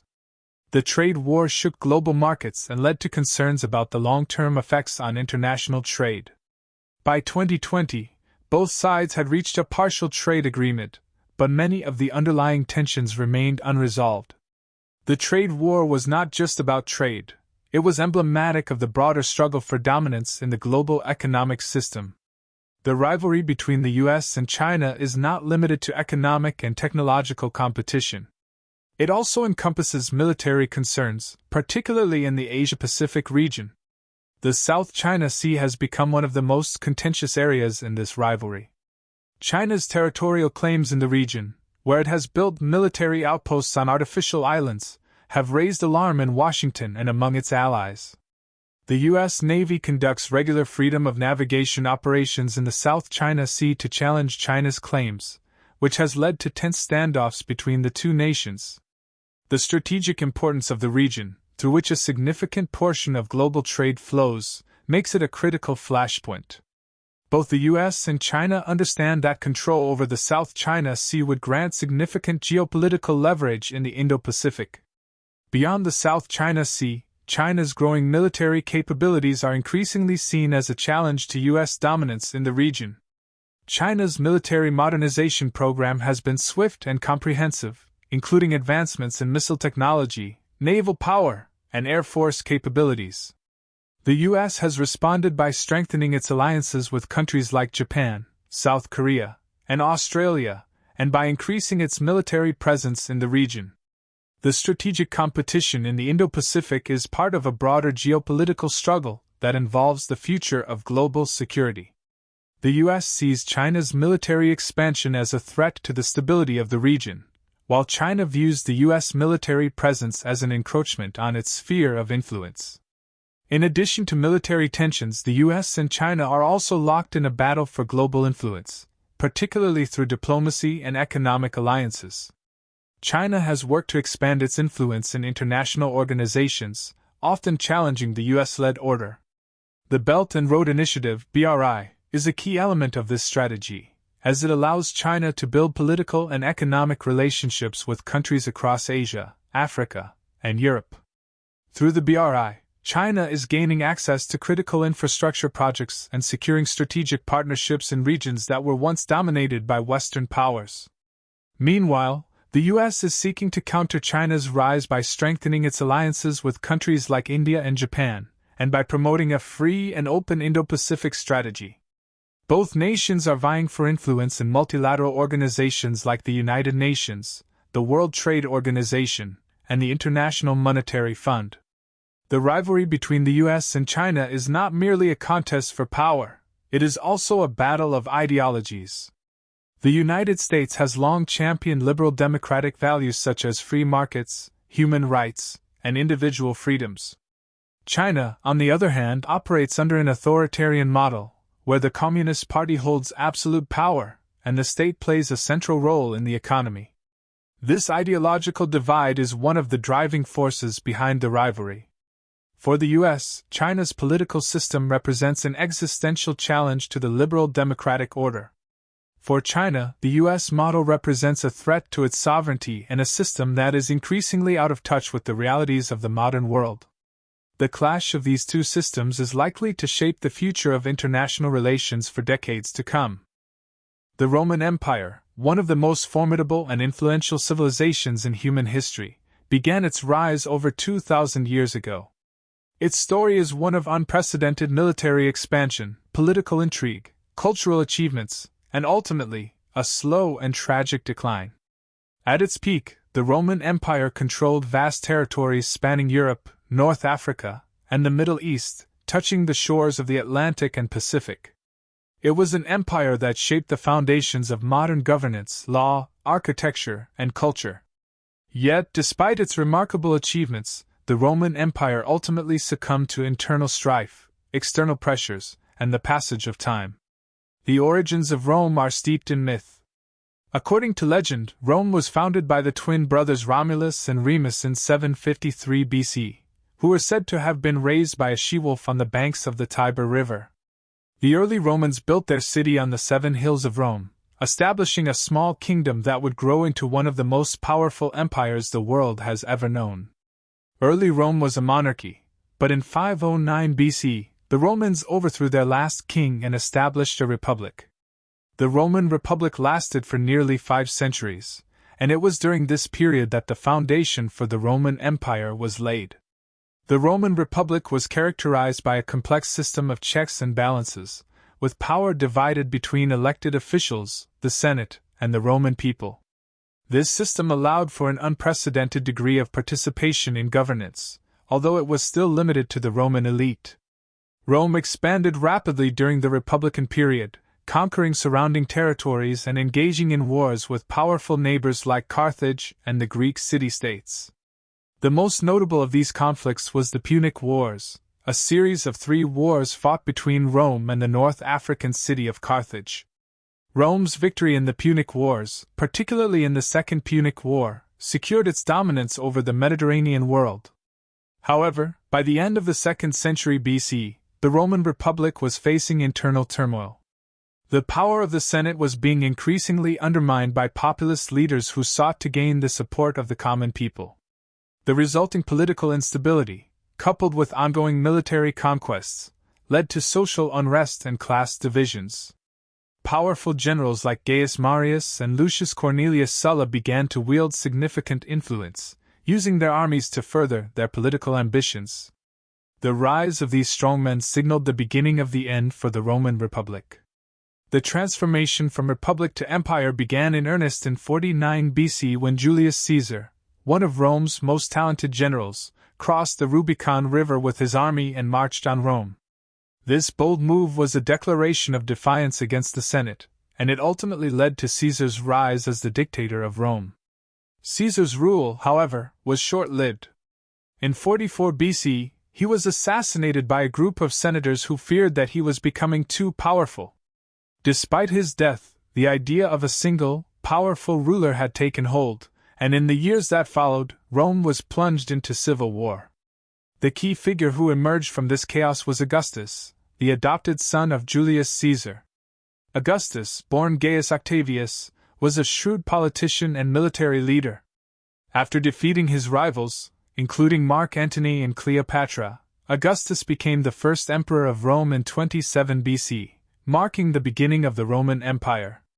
His reign ushered in a period of relative peace and stability known as the Pax Romana, or Roman peace, which lasted for over 2 centuries.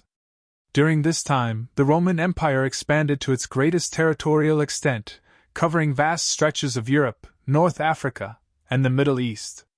Under Augustus and his successors, the Roman Empire flourished. The Romans constructed monumental buildings, roads, and aqueducts, many of which still stand today. Roman law became the foundation of legal systems in many parts of the world, and the empire became a beacon of culture, literature, and philosophy. The Romans also made significant advances in engineering, developing advanced techniques in architecture, military fortifications, and public works. However, despite these achievements, cracks began to appear in the empire. One of the most significant challenges was the size of the Roman Empire. As the empire expanded, it became increasingly difficult to govern and defend. The vast distances between provinces, combined with the rise of powerful and independent local rulers, made it difficult for the central government to maintain control. The empire was also beset by financial difficulties, as the cost of maintaining the military and administering the empire strained the imperial treasury. Internally, the empire also faced social and political unrest. The disparity between the rich and poor grew ever more pronounced, and the Roman elite began to focus on maintaining their power rather than addressing the needs of the common people. The Roman military, once a source of pride and strength, began to decline in effectiveness. Increasingly, the Roman army relied on mercenaries from barbarian tribes, who often had little loyalty to the empire. Externally, the Roman Empire faced growing threats from outside invaders. By the 3rd century CE, the empire was under constant assault from barbarian tribes, including the Visigoths, Vandals, and Huns. These groups, many of whom had been migrating into Roman territory, were a growing threat to the empire's borders. The empire's ability to defend itself weakened, and in 410 CE, the Visigoths sacked Rome, a shocking blow to the once great city. The fall of Rome, however, was not an isolated event. It was part of a broader pattern of decline that had been underway for centuries. The final blow to the Western Roman Empire came in 476 CE, when the last Roman emperor, Romulus Augustulus, was overthrown by the Germanic chieftain Odoacer. This marked the end of the Western Roman Empire, and the beginning of the Middle Ages in Europe. The Eastern Roman Empire, known as the Byzantine Empire, continued to survive for nearly another 1,000 years, but the fall of the West marked a significant shift in the balance of power in Europe and the Mediterranean. The decline and fall of the Roman Empire is a story that has been studied and debated for centuries. Historians point to numerous causes for the collapse of one of the world's greatest empires. Some argue that the empire was doomed by its sheer size and complexity, while others point to economic troubles, military overextension, and political corruption. Still, others suggest that the rise of Christianity played a role in undermining the traditional Roman values that had once held the empire together. Ultimately, the fall of Rome was the result of a combination of internal and external factors, and it serves as a cautionary tale for civilizations throughout history. The Roman Empire's fall did not mark the end of Roman influence. The legacy of Rome continues to shape the modern world. Roman law, language, and culture have left an indelible mark on Western civilization, and the Roman Empire's achievements in engineering, architecture, and governance continue to inspire. The fall of the Roman Empire, while tragic, ultimately paved the way for the rise of new powers and new civilizations. But the story of Rome's rise and fall remains an enduring testament to the complexities of empire building and the fragile nature of human societies.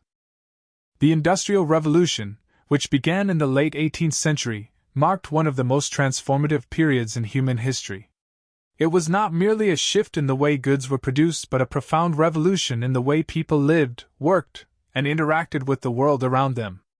Before the Industrial Revolution, most of the world's population lived in rural areas, engaged in subsistence farming or artisanal crafts. Production was localized, and economies were primarily agrarian. However, with the advent of new technologies, the growth of factories, and the rise of new social and economic structures, the world would never be the same. The roots of the Industrial Revolution can be traced to England, where a combination of economic, social, and technological factors converged to create the conditions for change. England, in the late 1700s, was already one of the wealthiest and most powerful nations in the world. It had a growing population, a strong colonial empire, and a well-developed financial system that allowed for investment in new ventures. However, it was the innovations in technology that would drive the Industrial Revolution forward. The revolution would be driven by advances in machinery, steam power, transportation, and manufacturing processes that would change the course of history. One of the earliest and most significant technological innovations was the steam engine. The first commercially successful steam engine was developed by James Watt in the 1770s, building on earlier designs by Thomas Newcomen. Watt's improvements to the steam engine made it more efficient, powerful, and capable of being used in a wide range of applications. The steam engine became the driving force behind the Industrial Revolution. It powered the factories that emerged in Britain's rapidly expanding cities, revolutionized transportation with steamships and trains, and allowed for the mechanization of numerous industries, including mining, textiles, and iron production. The growth of factories was another key development that defined the Industrial Revolution. Before the rise of factories, goods were typically produced in small workshops or homes, a system known as the cottage industry. However, with the advent of steam-powered machines, production could now be centralized in large facilities. Factories became the heart of industrial production, and workers flocked to cities in search of jobs. The factory system led to a dramatic increase in the scale of production and the output of goods. Products that were once made by hand could now be produced more efficiently, cheaply, and in greater quantities. The textile industry was one of the first to be transformed by industrialization. Innovations like the spinning jenny, the power loom, and the cotton gin revolutionized the production of textiles. The spinning jenny, invented by James Hargreaves in the 1760s, allowed one worker to spin multiple spools of thread at the same time, dramatically increasing productivity. Richard Arkwright's water frame, which used water power to drive machines, further mechanized the process. Meanwhile, Eli Whitney's cotton gin, invented in 1793, made the process of separating cotton fibers from seeds faster and more efficient, fueling the expansion of cotton production in the American South and the British textile industry. In addition to technological advances, changes in transportation were pivotal in spurring industrial growth. The development of steam-powered locomotives and ships transformed the way goods and people moved. In 1807, the first successful steamship, the Clermont, was launched by Robert Fulton, marking the beginning of the steam-powered transportation revolution. The steam engine also revolutionized land transportation, with the first steam-powered railway locomotive, George Stephenson's Locomotion No. 1, operating successfully in 1825. Railways became a major driver of industrial growth, linking towns and cities, facilitating the movement of raw materials, and expanding markets for finished goods. The construction of canals and roads also played a crucial role in the expansion of industry by improving the transportation of goods. The rise of factories and the growth of cities brought about profound social and economic changes. One of the most striking aspects of the Industrial Revolution was the rapid urbanization that took place. As factories sprouted up in urban centers, millions of people left rural areas in search of work. Cities like Manchester, Liverpool, and Birmingham in England became the epicenters of industrialization, experiencing explosive growth. However, this rapid urbanization also led to overcrowded, unsanitary, and often dangerous living conditions. Factory workers, who worked long hours for low wages, often lived in cramped, poorly constructed housing with inadequate sanitation. The harsh realities of urban life were a stark contrast to the promises of prosperity that industrialization was supposed to bring. Despite the challenges faced by workers, the Industrial Revolution also gave rise to a new social class, the industrial bourgeoisie. This class, made up of factory owners, entrepreneurs, and financiers, became immensely wealthy as a result of industrialization. The concentration of wealth in the hands of a few led to greater social inequality, with a growing divide between the wealthy industrialists and the working poor. This inequality sparked social unrest, and labor movements began to emerge, calling for better working conditions, higher wages, and the right to organize. In addition to labor movements, the Industrial Revolution also had profound effects on politics and society. The rise of industrial capitalism led to the development of new political ideologies, including socialism and Marxism. Thinkers like Karl Marx and Friedrich Engels argued that the capitalist system, which they saw as exploitative, would inevitably lead to class struggle and revolution. Marx's seminal work, The Communist Manifesto, 1848, called for the overthrow of the bourgeoisie and the establishment of a classless society. While Marx's predictions did not come to pass immediately, his ideas would later influence revolutions and political movements throughout the 19th and 20th centuries. Meanwhile, the Industrial Revolution also sparked the growth of a new middle class. This middle class, made up of professionals, merchants, and skilled workers, became an important force in society and politics. It was this middle class that championed ideas of individual rights, free markets, and limited government, which would later influence the development of liberal democracies in Europe and the United States. As the Industrial Revolution progressed, its effects spread beyond Britain to the rest of Europe and the United States. In the 19th century, countries like France, Germany, and the United States began to industrialize, adopting many of the innovations and processes that had originated in Britain. The spread of industrialization was often accompanied by the rise of imperialism, as industrialized nations sought new markets and resources to fuel their growing economies. The scramble for colonies in Africa and Asia was in many ways a direct result of the need for raw materials, new markets, and the expansion of industrial production. The American Revolution stands as one of the most pivotal moments in history, marking the birth of the United States and altering the trajectory of the modern world. It was not merely a colonial rebellion against an imperial power, it was a profound statement about freedom, self-determination, and the power of the people to govern themselves. What began as a struggle between a group of British colonies in North America and their mother country grew into a war that would not only break the bonds of colonial subjugation but also give rise to a new form of government that would inspire future revolutions around the world. By the mid-18th century, the 13 British colonies on the eastern seaboard of North America had been developing a distinct identity. While they shared a common allegiance to the British Crown, the colonies had grown increasingly independent over the years. The settlers in the colonies had built their own economies, governments, and institutions. Despite the political and economic ties to Britain, the colonies had become more accustomed to self-governance, often defying British policies they saw as unfair or harmful to their interests. Tensions began to rise in the 1760s and 1770s as the British government sought to exert more control over the colonies and raise revenue to pay for the debts incurred during the French and Indian War. The British Parliament, situated far across the Atlantic, imposed a series of taxes and regulations on the colonies, including the Stamp Act of 1765 and the Townshend Acts of 1767. These laws, which taxed goods such as paper, glass, and tea, were seen by the colonists as a violation of their rights.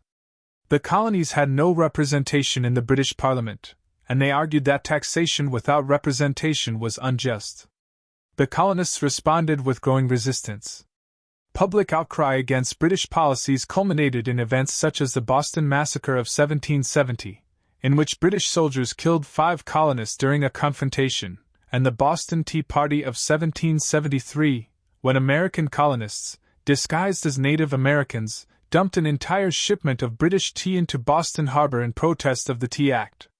The British government responded with harsh measures, including the Coercive Acts of 1774, known in America as the Intolerable Acts, which closed Boston Harbor and further curtailed colonial self-government.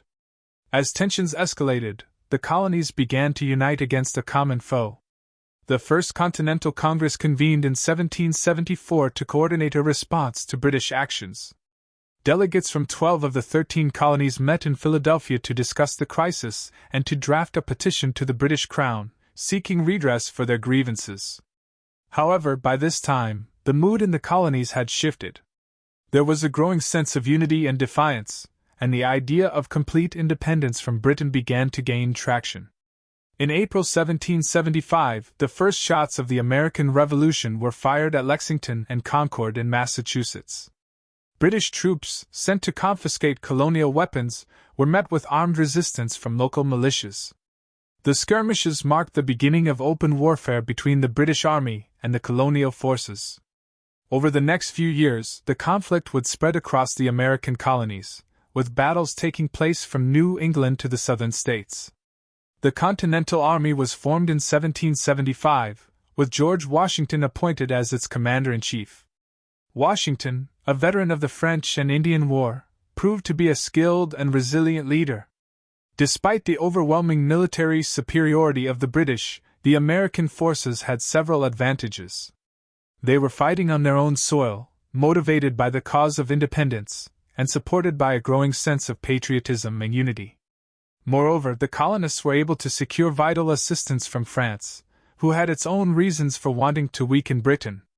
The French provided the American forces with supplies, troops, and most importantly, naval support. The war was far from easy, and the Continental Army faced significant challenges. The British Army, led by generals like William Howe and Cornwallis, was well-trained, well-equipped, and experienced in combat. The British also had the support of loyalists within the colonies, Americans who remained loyal to the British Crown. In contrast, the Continental Army was poorly equipped, often facing shortages of weapons, food, and clothing. Furthermore, many of the soldiers in the Continental Army were militia members, not professional soldiers, and their commitment to the cause was often uncertain. One of the key turning points in the war came in 1777 with the Battle of Saratoga. In this crucial victory, American forces, led by General Horatio Gates, defeated a British army commanded by General John Burgoyne. The American victory at Saratoga is often seen as the moment that convinced France to formally ally with the American cause. In 1778, France signed a treaty of alliance with the United States, and French troops and naval forces began to support the American war effort more directly. The entry of France into the war tipped the balance in favor of the Americans, providing them with much-needed resources and support. Despite this crucial help, the war continued to be a long and grueling struggle. Battles like the Siege of Yorktown in 1781 would prove decisive. After years of fighting, Washington and his French allies were able to corner British General Cornwallis at Yorktown, Virginia. Cornwallis, unable to escape, was forced to surrender his army to Washington. This marked the end of major fighting in the American Revolution, although sporadic conflicts continued until the Treaty of Paris was signed in 1783, officially recognizing American independence. The American Revolution was not just a military conflict, it was also a war of ideas. The colonists were fighting not just for independence from Britain, but for the ideals of liberty, equality, and self-government. These ideals were enshrined in documents like the Declaration of Independence, which was adopted by the Continental Congress on July 4, 1776. Written by Thomas Jefferson, the Declaration eloquently expressed the philosophical justification for independence, arguing that all men were created equal and had the right to life, liberty, and the pursuit of happiness. The Revolution also led to the creation of a new form of government. The Articles of Confederation, adopted during the war, created a loose confederation of states with a weak central government. However, the Articles proved inadequate, and after the war, the Founding Fathers convened in 1787 to draft the U.S. Constitution. The Constitution established a stronger federal government with checks and balances, a system that would ensure the separation of powers among the executive, legislative, and judicial branches. The Bill of Rights, added in 1791, guaranteed individual freedoms, such as freedom of speech, religion, and the press. The impact of the American Revolution reached far beyond the borders of the fledgling United States. The Revolution inspired other movements for independence and self-governance around the world. The French Revolution, which began in 1789, was deeply influenced by the ideals of the American Revolution. The principles of democracy and republicanism that emerged in the United States became a model for other nations seeking to overthrow monarchies and establish governments based on popular sovereignty. The French Revolution, which erupted in 1789, stands as one of the most consequential events in world history, a turning point that reshaped not just France, but the entire Western world. It was a revolution that would challenge the very foundations of monarchy and aristocracy, and lay the groundwork for modern political ideologies and nation-states. Born out of deep economic, social, and political unrest, the French Revolution was a fight for liberty, equality, and fraternity. It was a movement that would dismantle an old regime, inspire new political philosophies, and ultimately give rise to both hope and terror in equal measure. By the late 18th century, France was in a state of crisis. Despite its position as one of Europe's most powerful and influential nations, France was burdened by debt, social inequality, and political instability. The lavish spending of King Louis XVI and his court, combined with the costs of France's involvement in wars, particularly the American Revolution, had drained the royal treasury. At the same time, the country's feudal system remained intact, with privileges and wealth concentrated in the hands of the nobility and clergy, while the vast majority of the population, called the Third Estate, faced crushing taxes, food scarcity, and poverty. The Third Estate was made up of peasants, urban workers, and the bourgeoisie, the growing middle class of merchants, professionals, and intellectuals. While the nobility and clergy enjoyed exemptions from many taxes and enjoyed privileges such as feudal rights over land and labor, the common people had little power or representation. This growing inequality, combined with financial hardship, created a volatile situation. People were angry at the extravagant lifestyle of the aristocracy, the high taxes they were forced to pay, and the fact that the kings seemed oblivious to their suffering. In 1789, the situation came to a head. The country was suffering from widespread famine, and food prices had skyrocketed, causing mass hunger and unrest. At the same time, the king's inability to resolve the financial crisis led to a breakdown in government. The Estates General, a representative assembly composed of representatives from the clergy, the nobility, and the Third Estate, was called by Louis XVI to address the fiscal problems. However, when the Third Estate found itself outvoted by the privileged classes, it broke away and declared itself the National Assembly, a new body that represented the people of France. The National Assembly's declaration was a revolutionary act, as it marked the beginning of a challenge to the authority of the king and the old order. On June 20, 1789, the members of the National Assembly took the famous tennis court oath, vowing not to disband until they had created a new constitution for France. This act of defiance against the king signaled the start of a movement that would reshape the political landscape of the nation. As tensions rose, the political climate in Paris became increasingly volatile. On July 14, 1789, the people of Paris, frustrated by the king's inaction and fearful of a royal crackdown, stormed the Bastille, a symbol of royal tyranny. The fall of the Bastille is often seen as the symbolic beginning of the French Revolution. The events of July 14 marked the beginning of a new phase in the Revolution, as the National Assembly began to implement reforms. In August 1789, the Assembly passed the Declaration of the Rights of Man and Citizen, a document that proclaimed the principles of liberty, equality, and fraternity. It asserted that all men were born free and equal in rights, and that sovereignty belonged to the people, not the king. The declaration was a radical break from the old feudal system and laid the foundation for a republic based on democratic ideals. Despite these initial reforms, the revolution quickly spiraled into chaos. The country was divided between those who supported the revolution and those who wanted to preserve the monarchy and the old order. King Louis XVI and his queen, Marie Antoinette, became symbols of the old regime, and their fate was increasingly in question. In 1791, the royal family attempted to flee France, hoping to rally support from foreign monarchies, but they were captured and brought back to Paris. This failed escape only deepened the divide between the monarchy and the revolutionaries. By 1792, the revolutionaries had become more radical in their demands. The monarchy was abolished, and the First French Republic was proclaimed. Louis XVI was tried for treason, found guilty, and executed by guillotine on January 21, 1793. The execution of the king shocked Europe and marked a turning point in the revolution. France was now officially a republic, and the revolution was no longer just a movement for constitutional reform. It had become a battle to define the future of the nation. The fall of the monarchy was followed by a period of intense political upheaval known as the Reign of Terror. Led by radical revolutionaries such as Maximilien Robespierre and the Jacobin Club, the revolution became increasingly violent. The Committee of Public Safety, the governing body of the revolution, took drastic measures to root out counter-revolutionary forces, leading to mass arrests, executions, and the establishment of a state of constant fear. Thousands of suspected enemies of the revolution, including former aristocrats, political opponents, and even some revolutionaries who had fallen out of favor, were executed by guillotine. The Reign of Terror reached its peak in 1793 and 1794, but it was not to last. The revolutionaries who had once been its leaders began to turn on each other.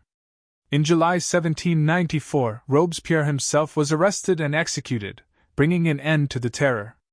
This marked the beginning of a more moderate phase in the revolution, known as the Thermidorian reaction, as the radical elements of the revolution were gradually purged from power.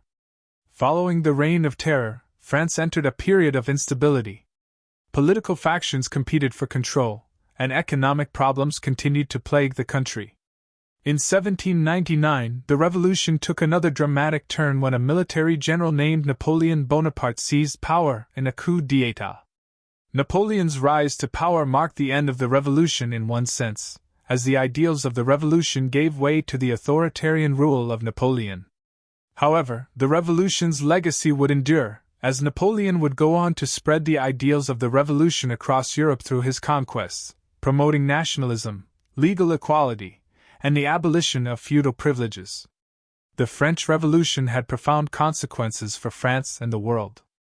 It ended the centuries-old system of monarchy and aristocracy in France and paved the way for the rise of modern democratic states. The revolution's ideals, liberty, equality, fraternity, would resonate throughout the 19th and 20th centuries, inspiring other revolutionary movements, from the Haitian Revolution to the Russian Revolution, and influencing the rise of modern political ideologies such as liberalism, socialism, and republicanism. Yet, the French Revolution also revealed the complexities and contradictions of revolutionary change. While it brought about significant political and social transformation, it also led to widespread violence, instability, and the rise of new forms of authoritarianism. The revolution's legacy is one of both triumph and tragedy, a triumph of the ideals of liberty and equality, but also a tragic reminder of the human cost of political upheaval. The Industrial Revolution, which began in the late 18th century and continued into the 19th, stands as one of the most profound periods of transformation in human history. It fundamentally altered the way people lived, worked, and interacted with the world around them. What began as a series of technological advancements in Britain gradually spread across the globe, sparking a cascade of social, economic, and political changes that would reshape entire societies. The Industrial Revolution not only marked the rise of modern industrial economies but also led to the creation of a new social order, characterized by urbanization, mass production, and the rise of new classes.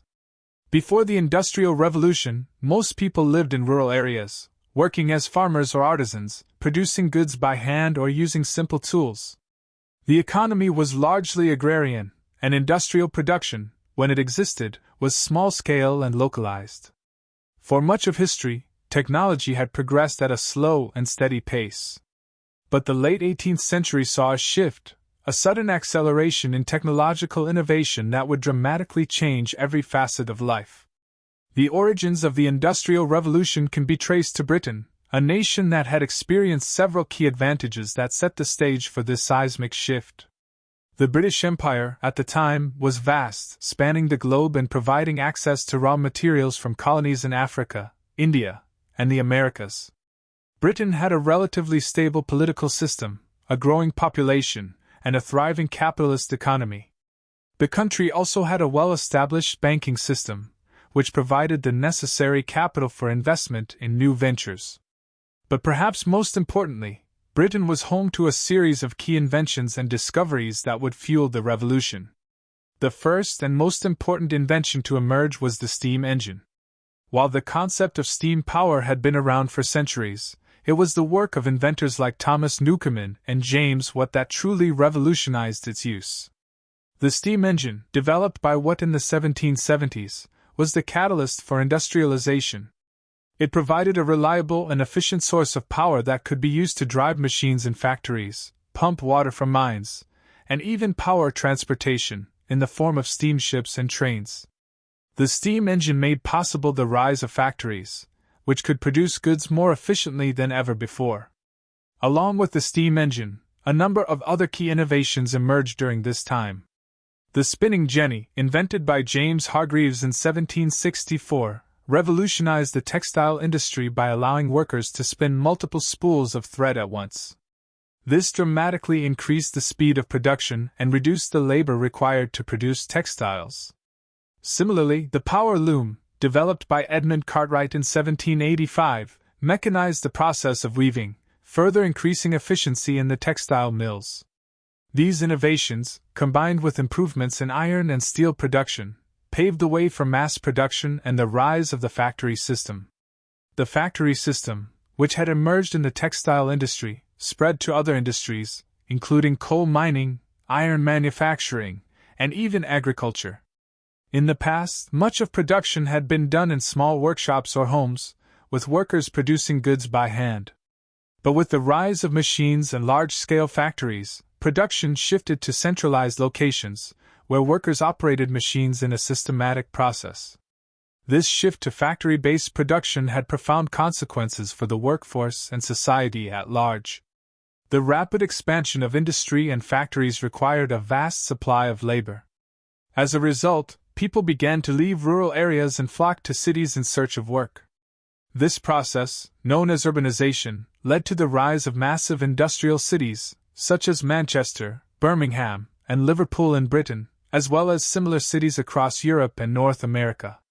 The growth of these cities was unprecedented. Population swelled as factories multiplied, and people from all walks of life sought to take advantage of the new economic opportunities. However, this rapid urbanization also brought significant challenges. Living conditions in the new industrial cities were often appalling. Many workers lived in cramped, unsanitary housing in overcrowded neighborhoods. Diseases, such as cholera and tuberculosis, spread rapidly in these conditions, and the lack of proper sanitation made the situation even worse. The air was thick with the smoke from factories, and the rivers were polluted with chemicals and industrial waste. The new working class, which made up the majority of the urban population, toiled long hours in dangerous conditions for low wages. Child labor was common, and many workers spent 12 to 14 hours a day at machines that were hazardous to their health. Despite these challenges, the Industrial Revolution led to significant improvements in productivity and wealth. The increased production of goods resulted in lower prices for many products, making them more accessible to ordinary people. The availability of goods, particularly in the textile and manufacturing sectors, helped drive economic growth and create a consumer market. The Industrial Revolution also led to innovations in transportation, such as the development of steamships and the construction of railroads, which made it easier to move goods and people across long distances. The changes brought about by industrialization were not limited to the economy and urbanization. The rise of industry also had profound social and cultural consequences. The growth of factories and the concentration of labor in cities created new social classes. The traditional agrarian economy, based on land ownership and farming, gave way to a new system in which industrial capitalists, or bourgeoisie, controlled the means of production, while workers, or the proletariat, became dependent on wages to survive. The rise of this new industrial order led to social tensions. The working class, which bore the brunt of industrialization's negative effects, began to organize in order to fight for better wages, working conditions, and rights. Labor unions emerged, and workers began to demand political representation and the right to bargain collectively. The struggle between the bourgeoisie and the proletariat would become a central feature of modern politics and economics, especially as the Industrial Revolution spread to other parts of the world. At the same time, the rise of industry gave birth to new ideas and ideologies. Political thinkers such as Karl Marx and Friedrich Engels critiqued the capitalist system, arguing that it exploited workers and led to inequality. Marx's seminal work, The Communist Manifesto, 1848, called for workers to unite and overthrow the capitalist system, laying the groundwork for the development of socialism and communism as major political movements. On the other hand, supporters of capitalism and free markets, such as Adam Smith, argued that industrialization and competition would ultimately benefit society as a whole.